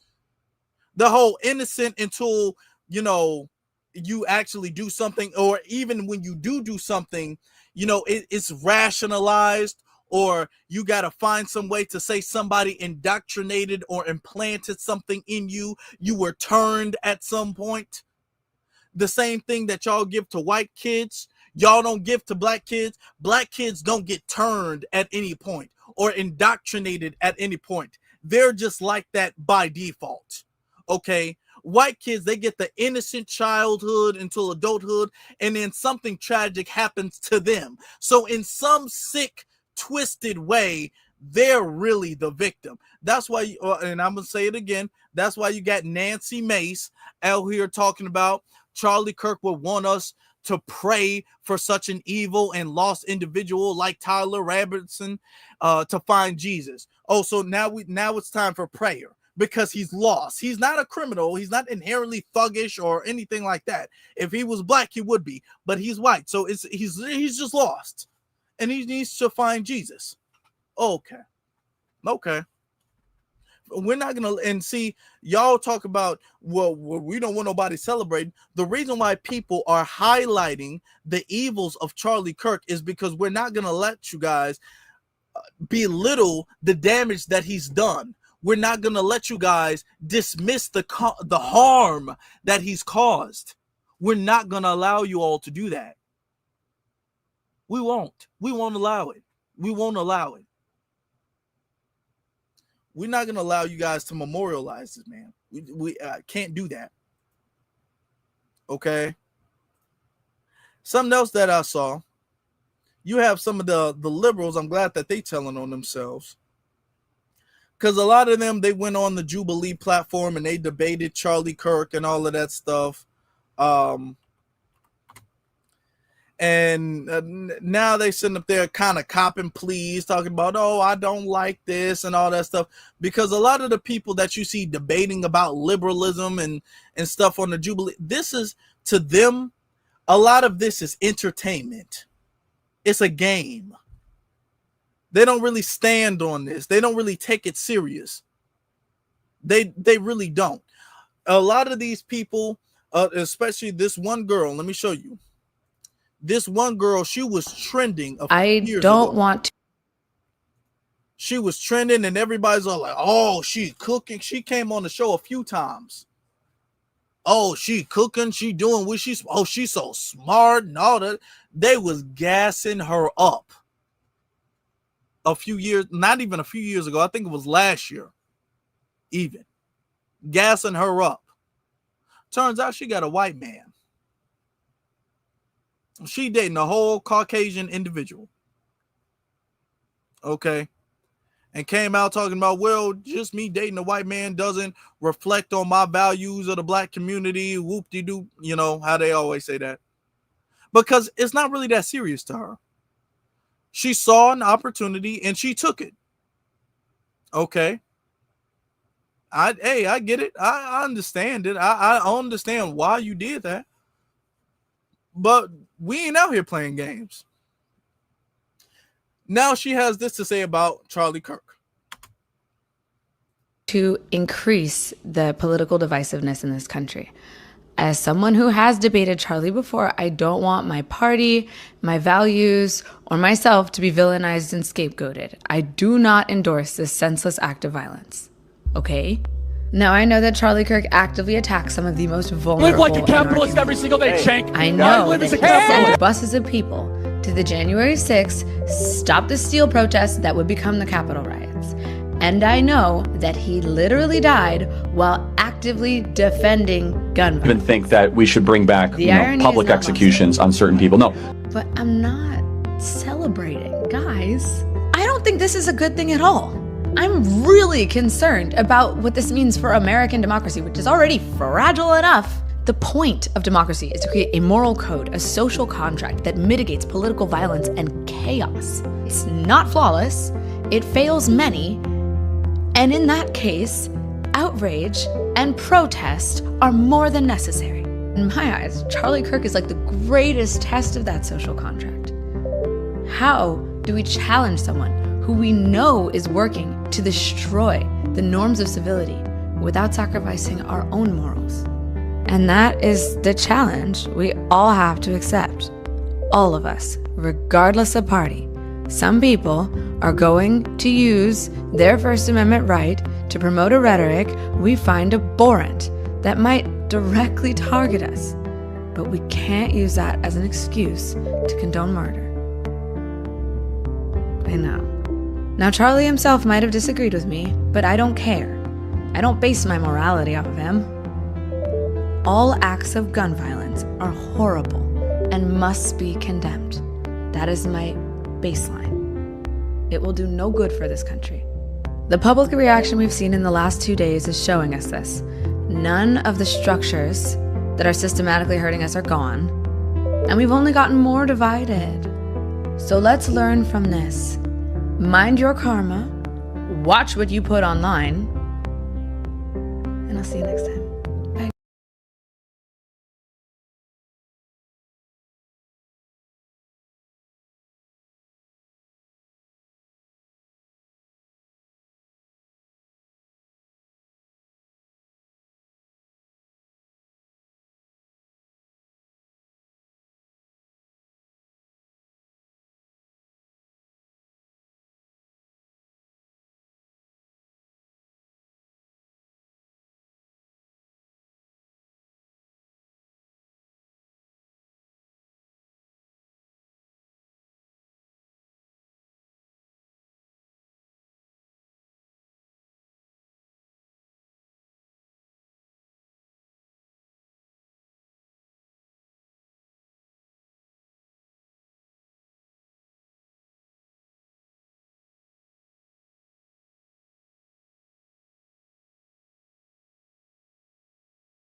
Believe I'm muted. I cannot believe I'm muted. I muted myself. I hit the button. I got one of the hot buttons here to do it quickly. I hit the button on accident. Okay. I done hit the button. I was going off too. That was my fault. That was my bad. I didn't mean to do that. I got one of the buttons because instead of actually moving the mouse and tapping it, I got one of the buttons and I hit the button on accident. I apologize to you all for that. Okay. But I'm here. I am here. I have returned. Okay. So what I'm saying is this. We do not have to agree on everything. I understand my view is based off of, first off, my core beliefs, how I was raised to think, what I've experienced, what I've researched, you know what I'm saying? How I see life is versus how it should be, how it was, all of these things. My perception of certain things, right? Other people might have another perception of another thing, okay? If they were maybe raised in a different city, raised from a different generation, okay? So things might be a little bit different. Okay, and I understand that. And I want us to understand now, in a movement, everybody's not going to agree on everything. as long as we can agree on the core destination, the core cause, okay, we can get somewhere. We can move somewhere, all right? In the military, all generals don't agree with the same course of action for every single thing. Some generals might say, okay, we're going to stand right here and we're going to wait for the enemy to approach this cabin. And then the other one's like, no, let's strike them while they're distracted. Like, there's differences of opinion everywhere you go. Here's the thing. The core is there. The core with a lot of these people who go viral and all of that stuff is not to dismantle white supremacy. Notice how they don't really speak on white supremacy as a system. They speak on it, and they speak on it coupled with like capitalism and all of these things. Like white supremacy is an entity in and of itself that is fused with all of these other entities. White supremacy is not fused with any of these other entities. White supremacy is the umbrella that all these other entities exist under. All right. Or you can say it like this: white supremacy is the tree, and all of these other entities, whether you want to call this capitalism or communism or socialism or whatever other ism or sexism, ageism, all of these other isms are the fruit that the tree bears. All right, all of this stuff.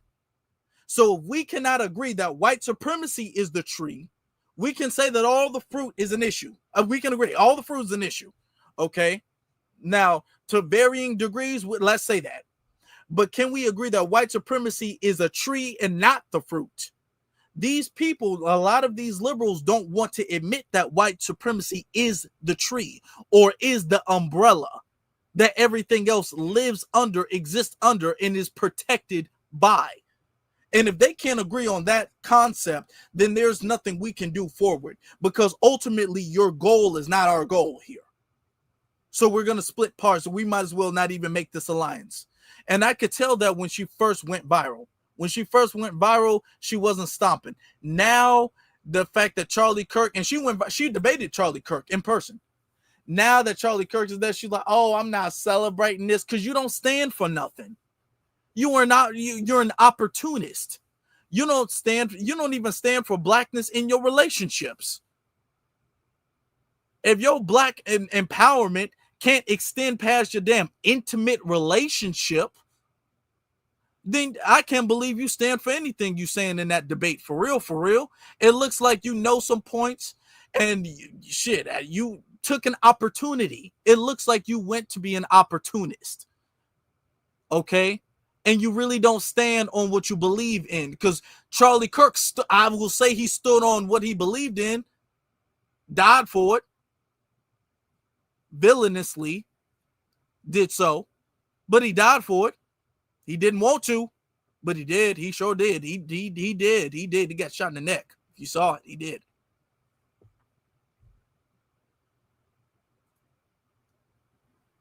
Yeah, you don't stand there. You're not really standing on it. And this is why when somebody pop up and go viral and stuff like that, yeah, I can't really buy that. There was another person who debated Charlie. Lord have mercy. This guy, this white boy, and this white boy been going viral. He has multiple millions of views all on his TikTok page. This white boy went super viral debating Charlie. Now he debating Maga and fascism and all of this stuff. This white person found out about the death of his brethren, and he just completely fell out. He fell out.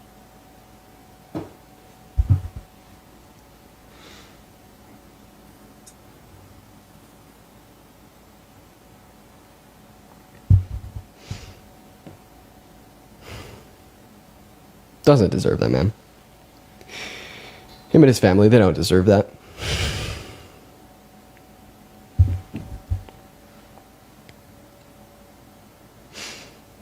Listen, his kids don't fucking deserve that, man.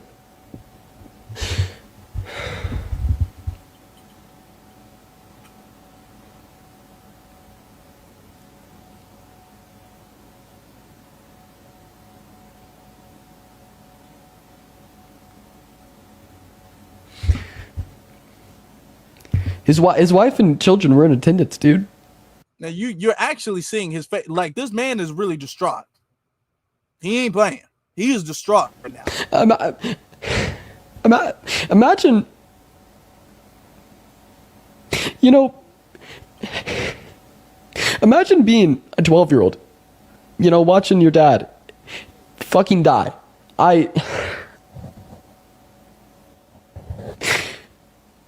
Nobody deserves that. Not even Charlie Kirk. Nobody deserves that.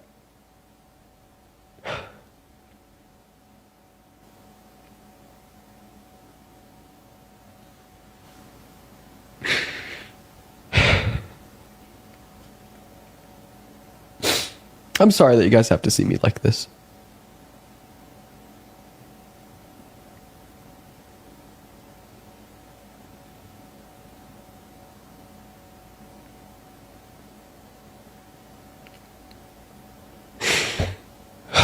Man.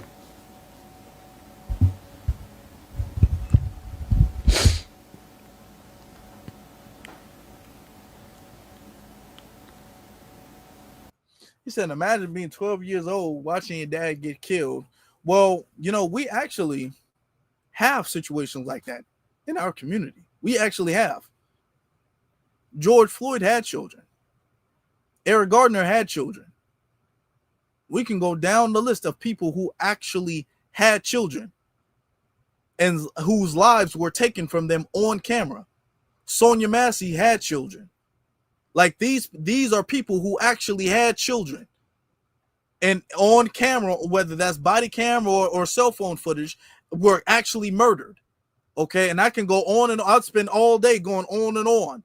Okay. These people had children. So no, this is not no thing that is super foreign to us. Even if we don't have the same cameras and stuff like that, Malcolm X had children. Dr. King had children. Okay. Fred Hampton had a child. Even if the child wasn't born yet, he still had the child. So no, we're not going to do something as if this is something foreign to us, because it's not foreign to us. This is common to us. It's foreign to you, and it shows you're crying. Now, it would be one thing if you cry like this all the time, if you were just boo-hooing over everybody, but you're crying like this over Charlie Kirk. You've never cried like this over anything else, anybody else, but you're crying like this over Charlie Kirk, which shows you all of this liberal stuff about, oh, I'm against these people are evil. These people are destroying our country. These people are destroying our nation and dividing us and making us fight each other and all of this stuff. And these people are bad for America and all this stuff. That's a game to them. This is a game. They're up there debating and all that stuff. They debate and they act like they're back and forth. And then in the back locker room, they high-fiving and doing other stuff. This is a game to them. They don't take this serious. They don't take this serious because he is white at the end of the day. And this is what he is going to prioritize over everything else. He's going to prioritize that over being liberal, over being a Democrat, over whatever else, over him being from whatever city, state, whatever. He's always going to prioritize that, his whiteness. Okay? Because there's been black people who've been killed since he's been famous. He ain't had that type of reaction. He's not had that type of reaction. It took a lot to be like, damn, really? What? Okay. And then he had this to say.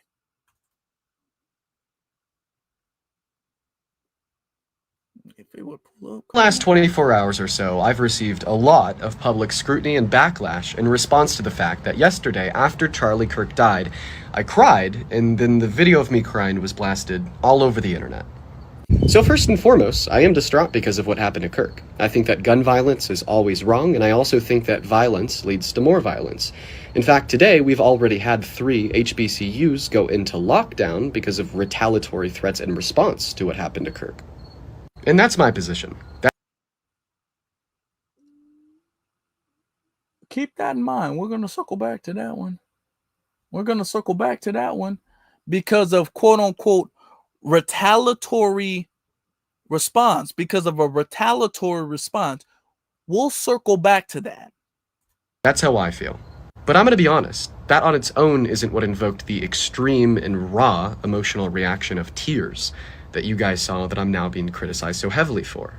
There's a handful of things that invoke that reaction of mine, and here they are.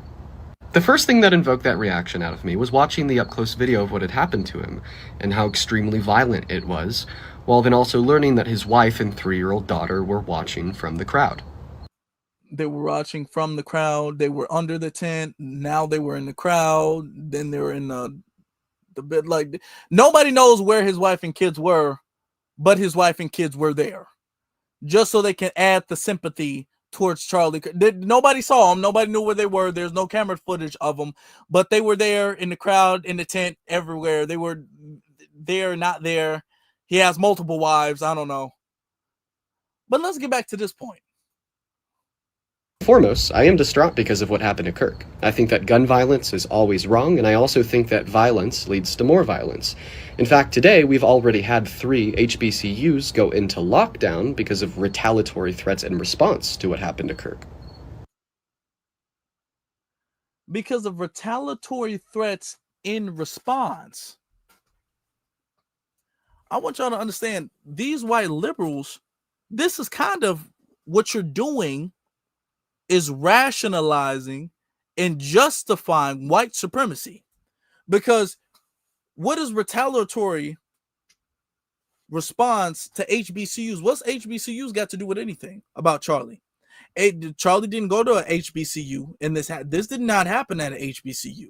Okay, this didn't happen anywhere around a HBCU. Nobody who did this went to an HBCU. Okay, and the HBCUs were not in collaboration with this event. The HBCUs did not provide security for this event. The HBCUs, no HBCU had anything at all to do with this event. No black person had anything at all to do with this event. So how is HBCUs being attacked a retaliatory response? Can somebody explain that to me real fast? Just real quick.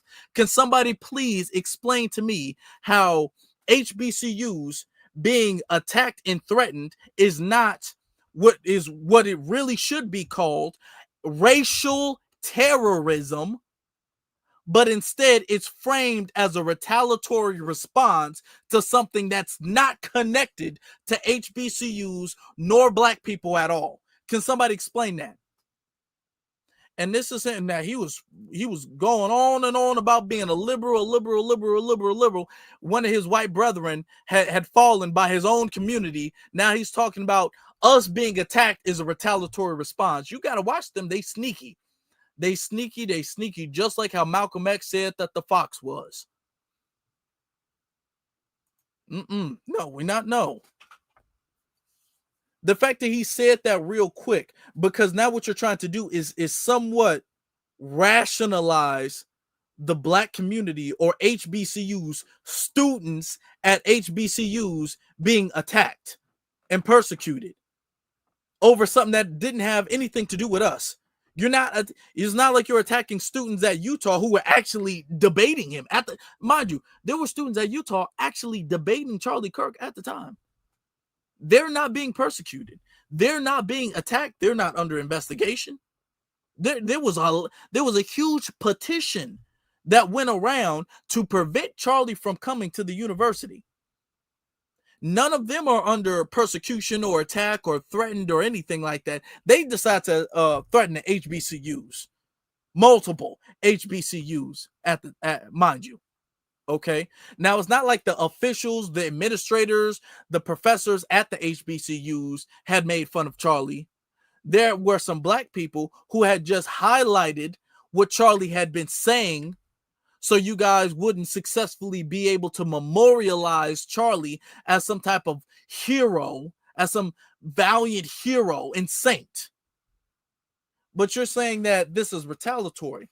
No, you're saying that because you're trying to strip away from the fact that this is, and we got to start using this is racial terrorism, which is the #1 domestic terrorism in this country. Okay, statistically speaking. And I've shown that on several cases before. We've talked about hate crimes before. We can do it again. Okay, And actually, I will be doing that when I bring up another subject later on this week. Talk about that. Okay. The terrorism. All right. Let's real quick, since we're talking about terrorism, let's actually look up the rawest definition of terrorism. What definition? Hold on.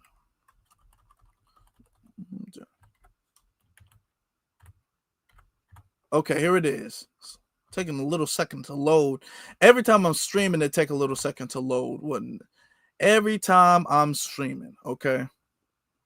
Now I don't even want to use the AI summary. Okay, I'm going after. Let me see.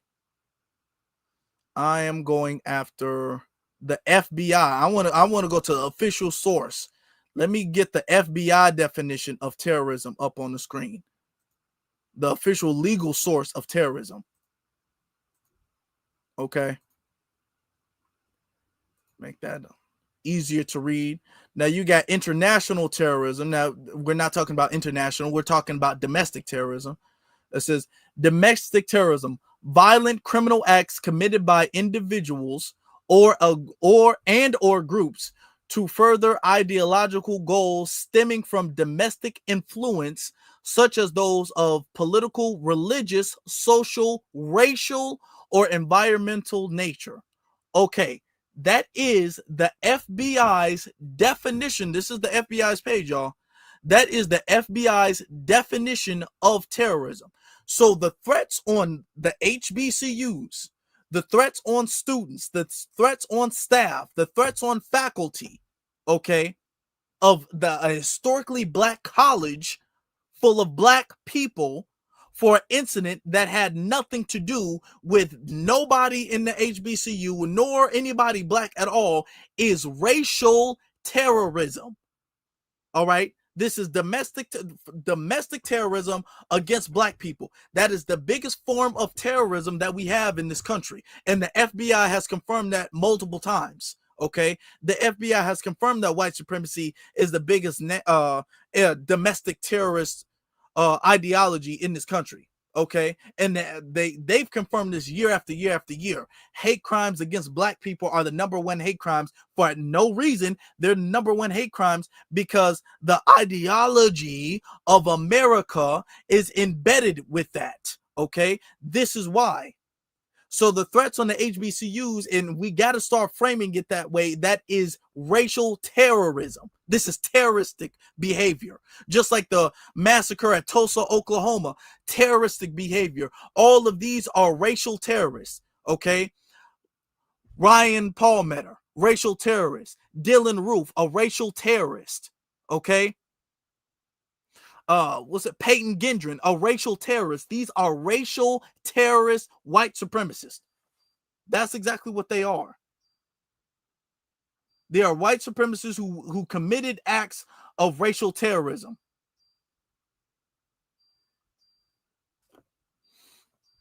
And we're not going to sit up there and frame it as anything but that. We're not going to do that. We're not going to allow you guys to memorialize Charlie Kirk and then to try to justify y'all having a reaction because y'all was talking about going to war and all of this stuff, and y'all want to threaten HBCUs over something a white boy did who didn't go to an HBCU, who didn't even know nobody from an HBCU or nothing like that. No, y'all not going to do that. I'm not going to let y'all do that. Let me get to some of these super chats. Shout out to my brother William. He says, okay, like this. My brother William says,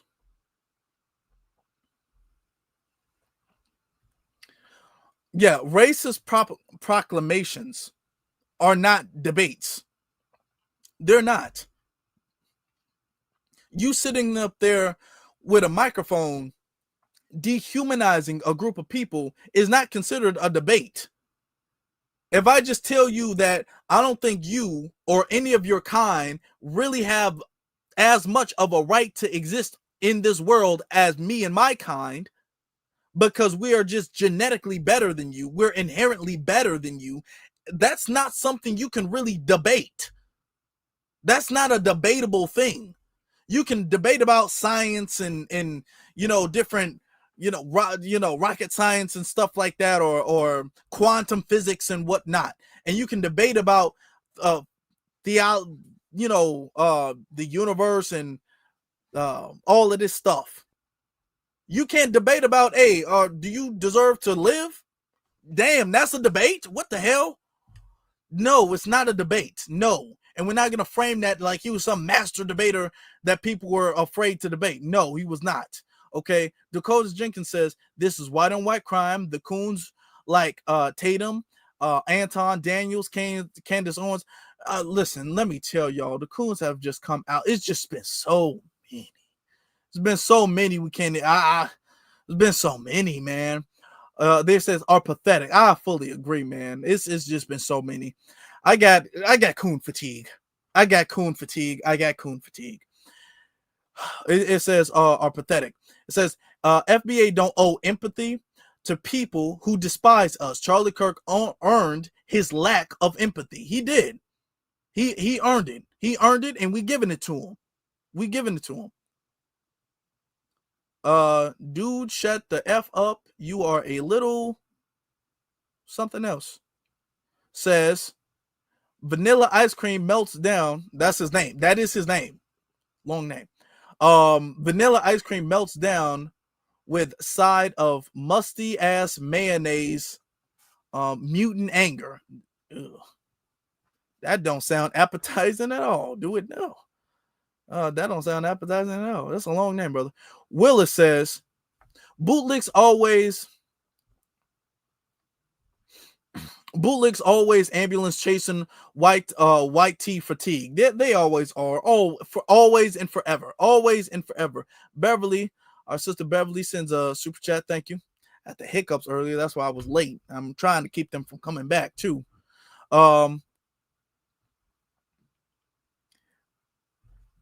Para says the tongue is mightier than the sword. It is.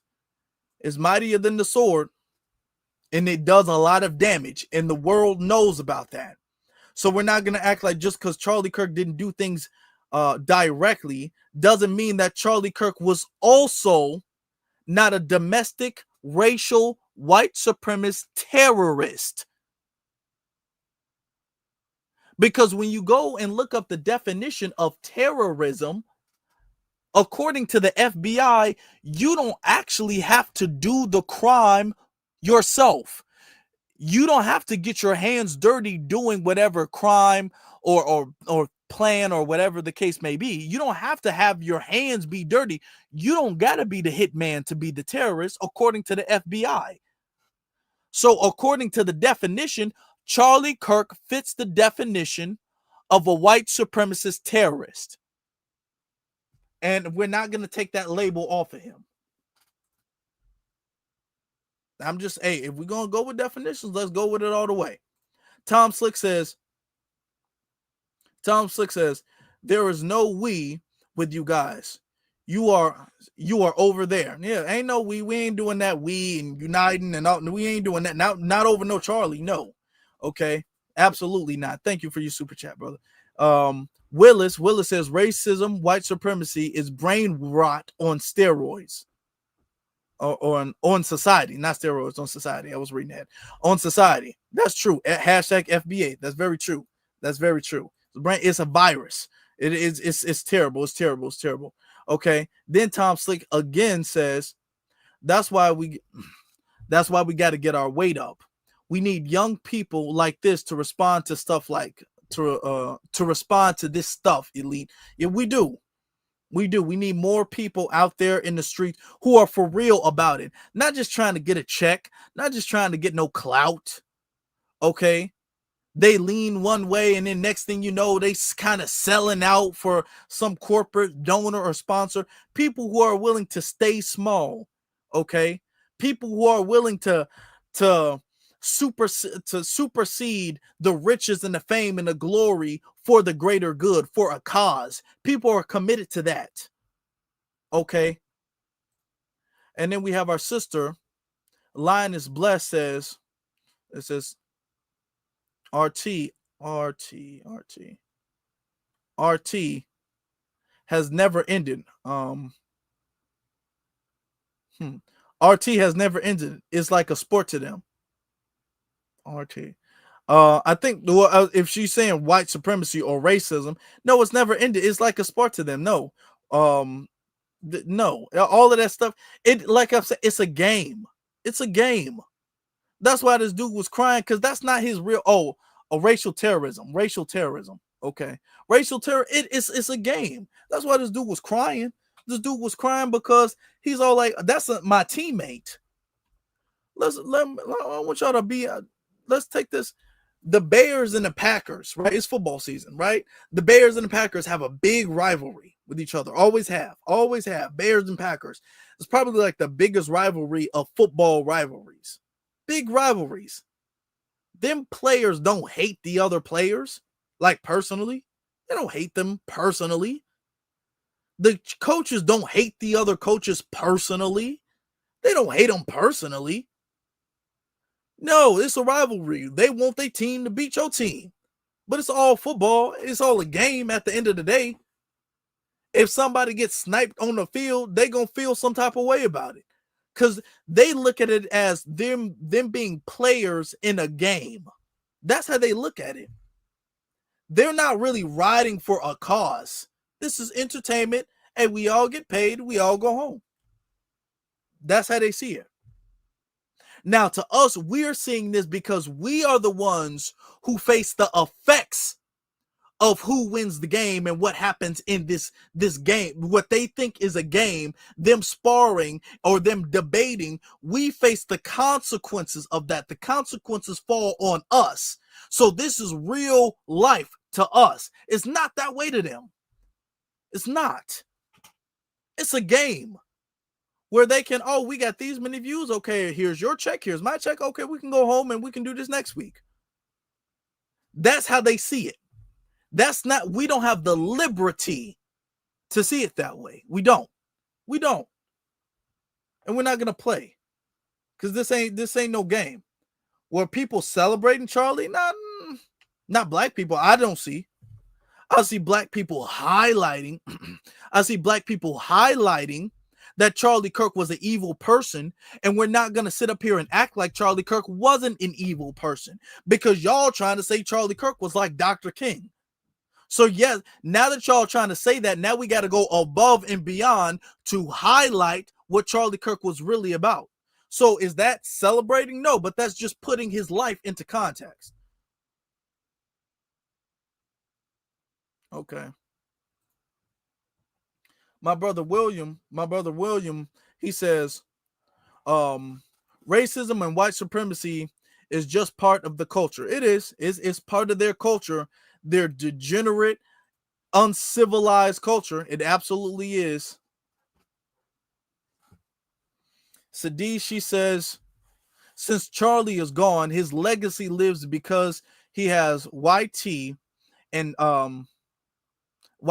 Tetherman continuing to spread the white supremacy by trying to shame black people. That's true. Trying to shame us, whether that's Candace Owens, Stephen A. Smith, all of them, Brandon Tatum, all of them. It's been so many.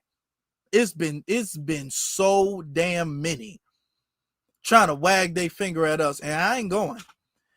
Or trying to act as if, even if they're not trying to shame, just act as if we have some need to have some level of empathy. I ain't going. Even if Dr. Umar says it, and he did, I ain't going. I'm not going. Can nobody pull no empathy out of me for him. Can nobody pull no empathy out of me for him. Nobody.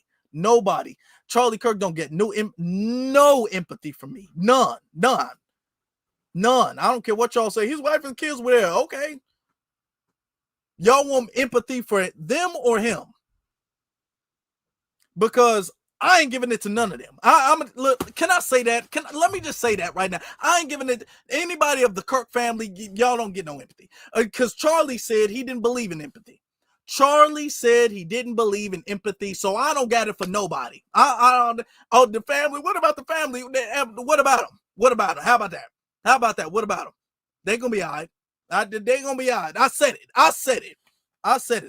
Let's put it out there. I said that. Okay. Charlie Kirk said he didn't believe in no empathy. We ain't out here doing the Charlie Kirk challenge like y'all was out there doing the George Floyd challenge. Y'all remember that a few years ago where y'all had folks kneeing on folks' necks and all that, talking about the George Floyd challenge? Don't y'all remember that? Where was that empathy then? Where was the empathy when y'all was playing dead with blackface with a can of pop or Arizona and a bag of Skittles, talking about y'all Trayvoning? Where was the empathy then? No, y'all justified and rationalized Trayvon Martin's death. He was a kid. Y'all justified and rationalized George Floyd's death. He was a father. So all that empathy, y'all can miss me with that. Y'all can miss me. He got a wife and kids. They be all right. Okay, what?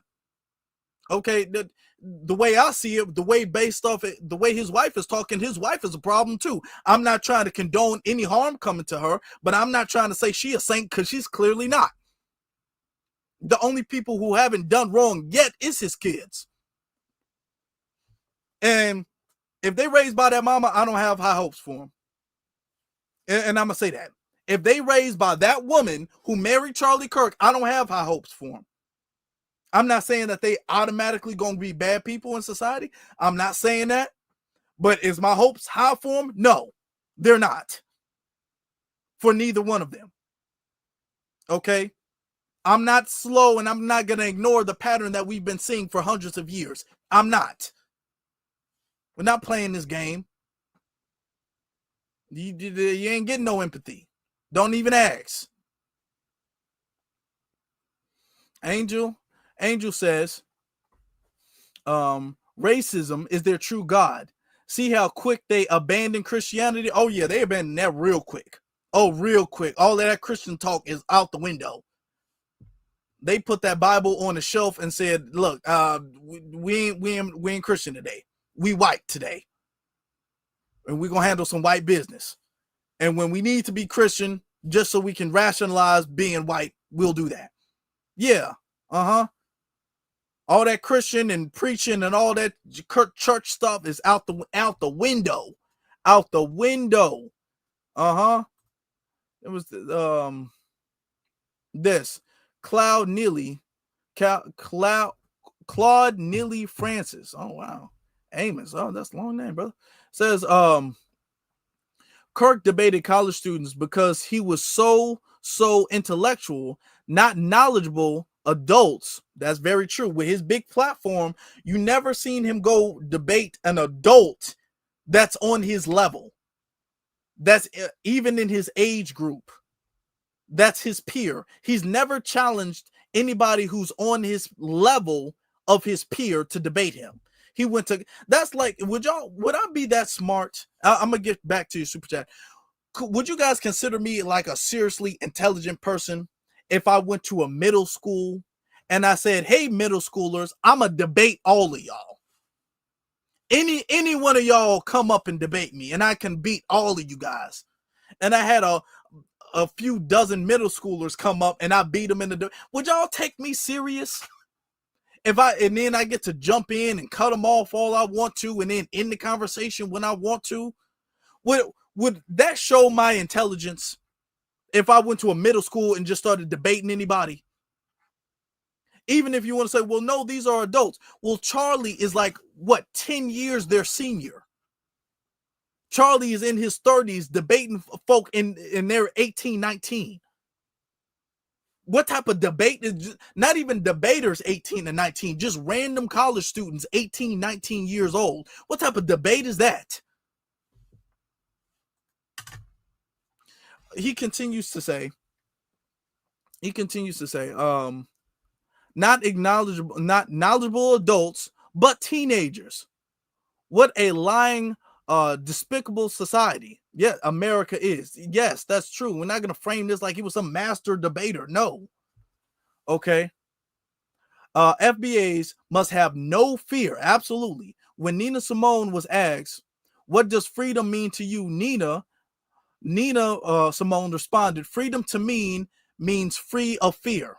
Yeah, we got to be with all of this fear and all of this stuff of retaliation. Look, we not, y'all can threaten all y'all want to. Y'all pull up, and here's the thing, we know all of y'all are cowardly.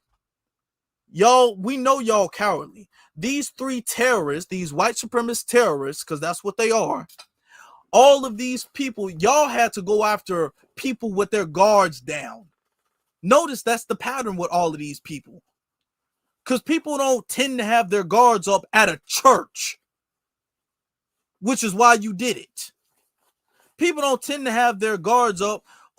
Old men and old women don't tend to have their guards up and ready for somebody with an assault rifle to bust through, start chopping people down at a grocery store.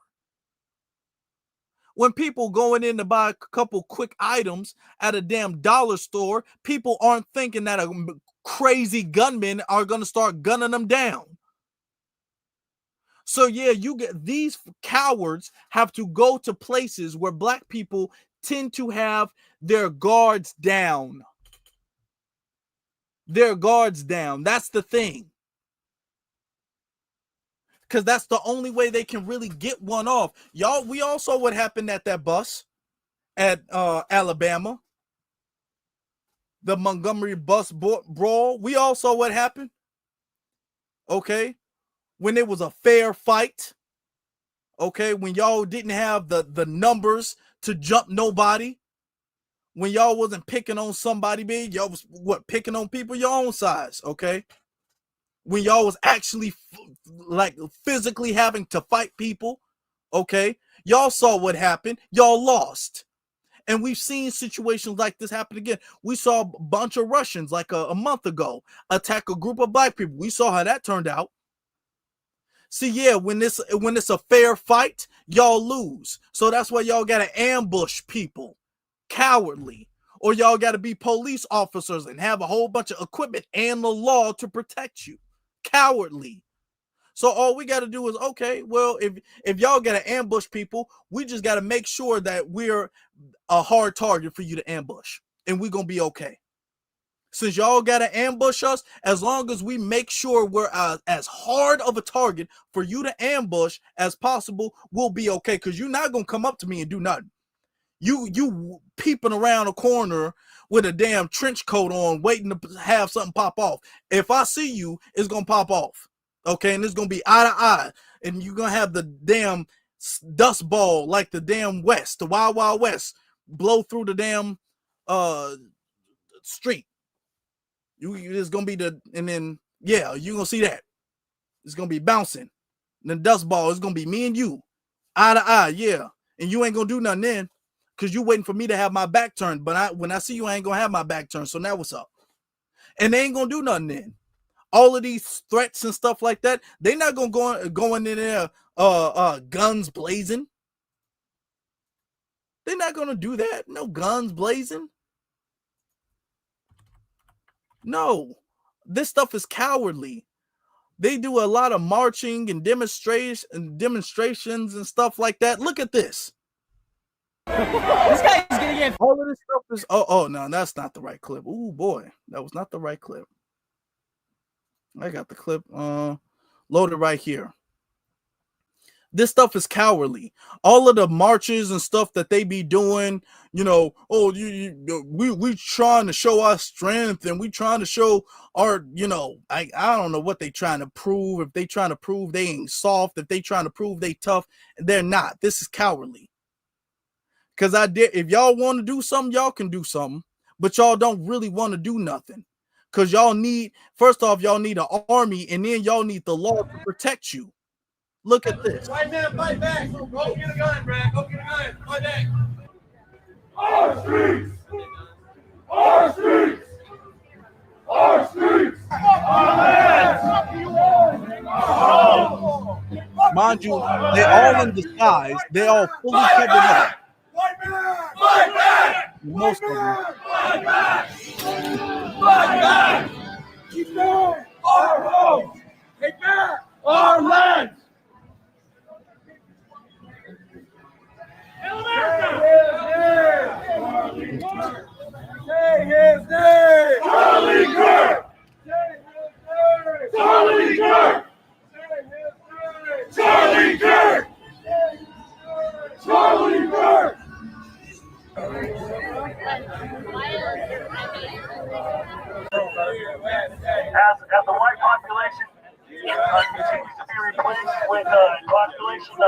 non-white, non-South, not terrorists who hate us. It becomes more and more dangerous for us here every day. Every time you go somewhere as a family unit with your wife and your children, you're surrounded by people that look nothing like you and have disdain for you.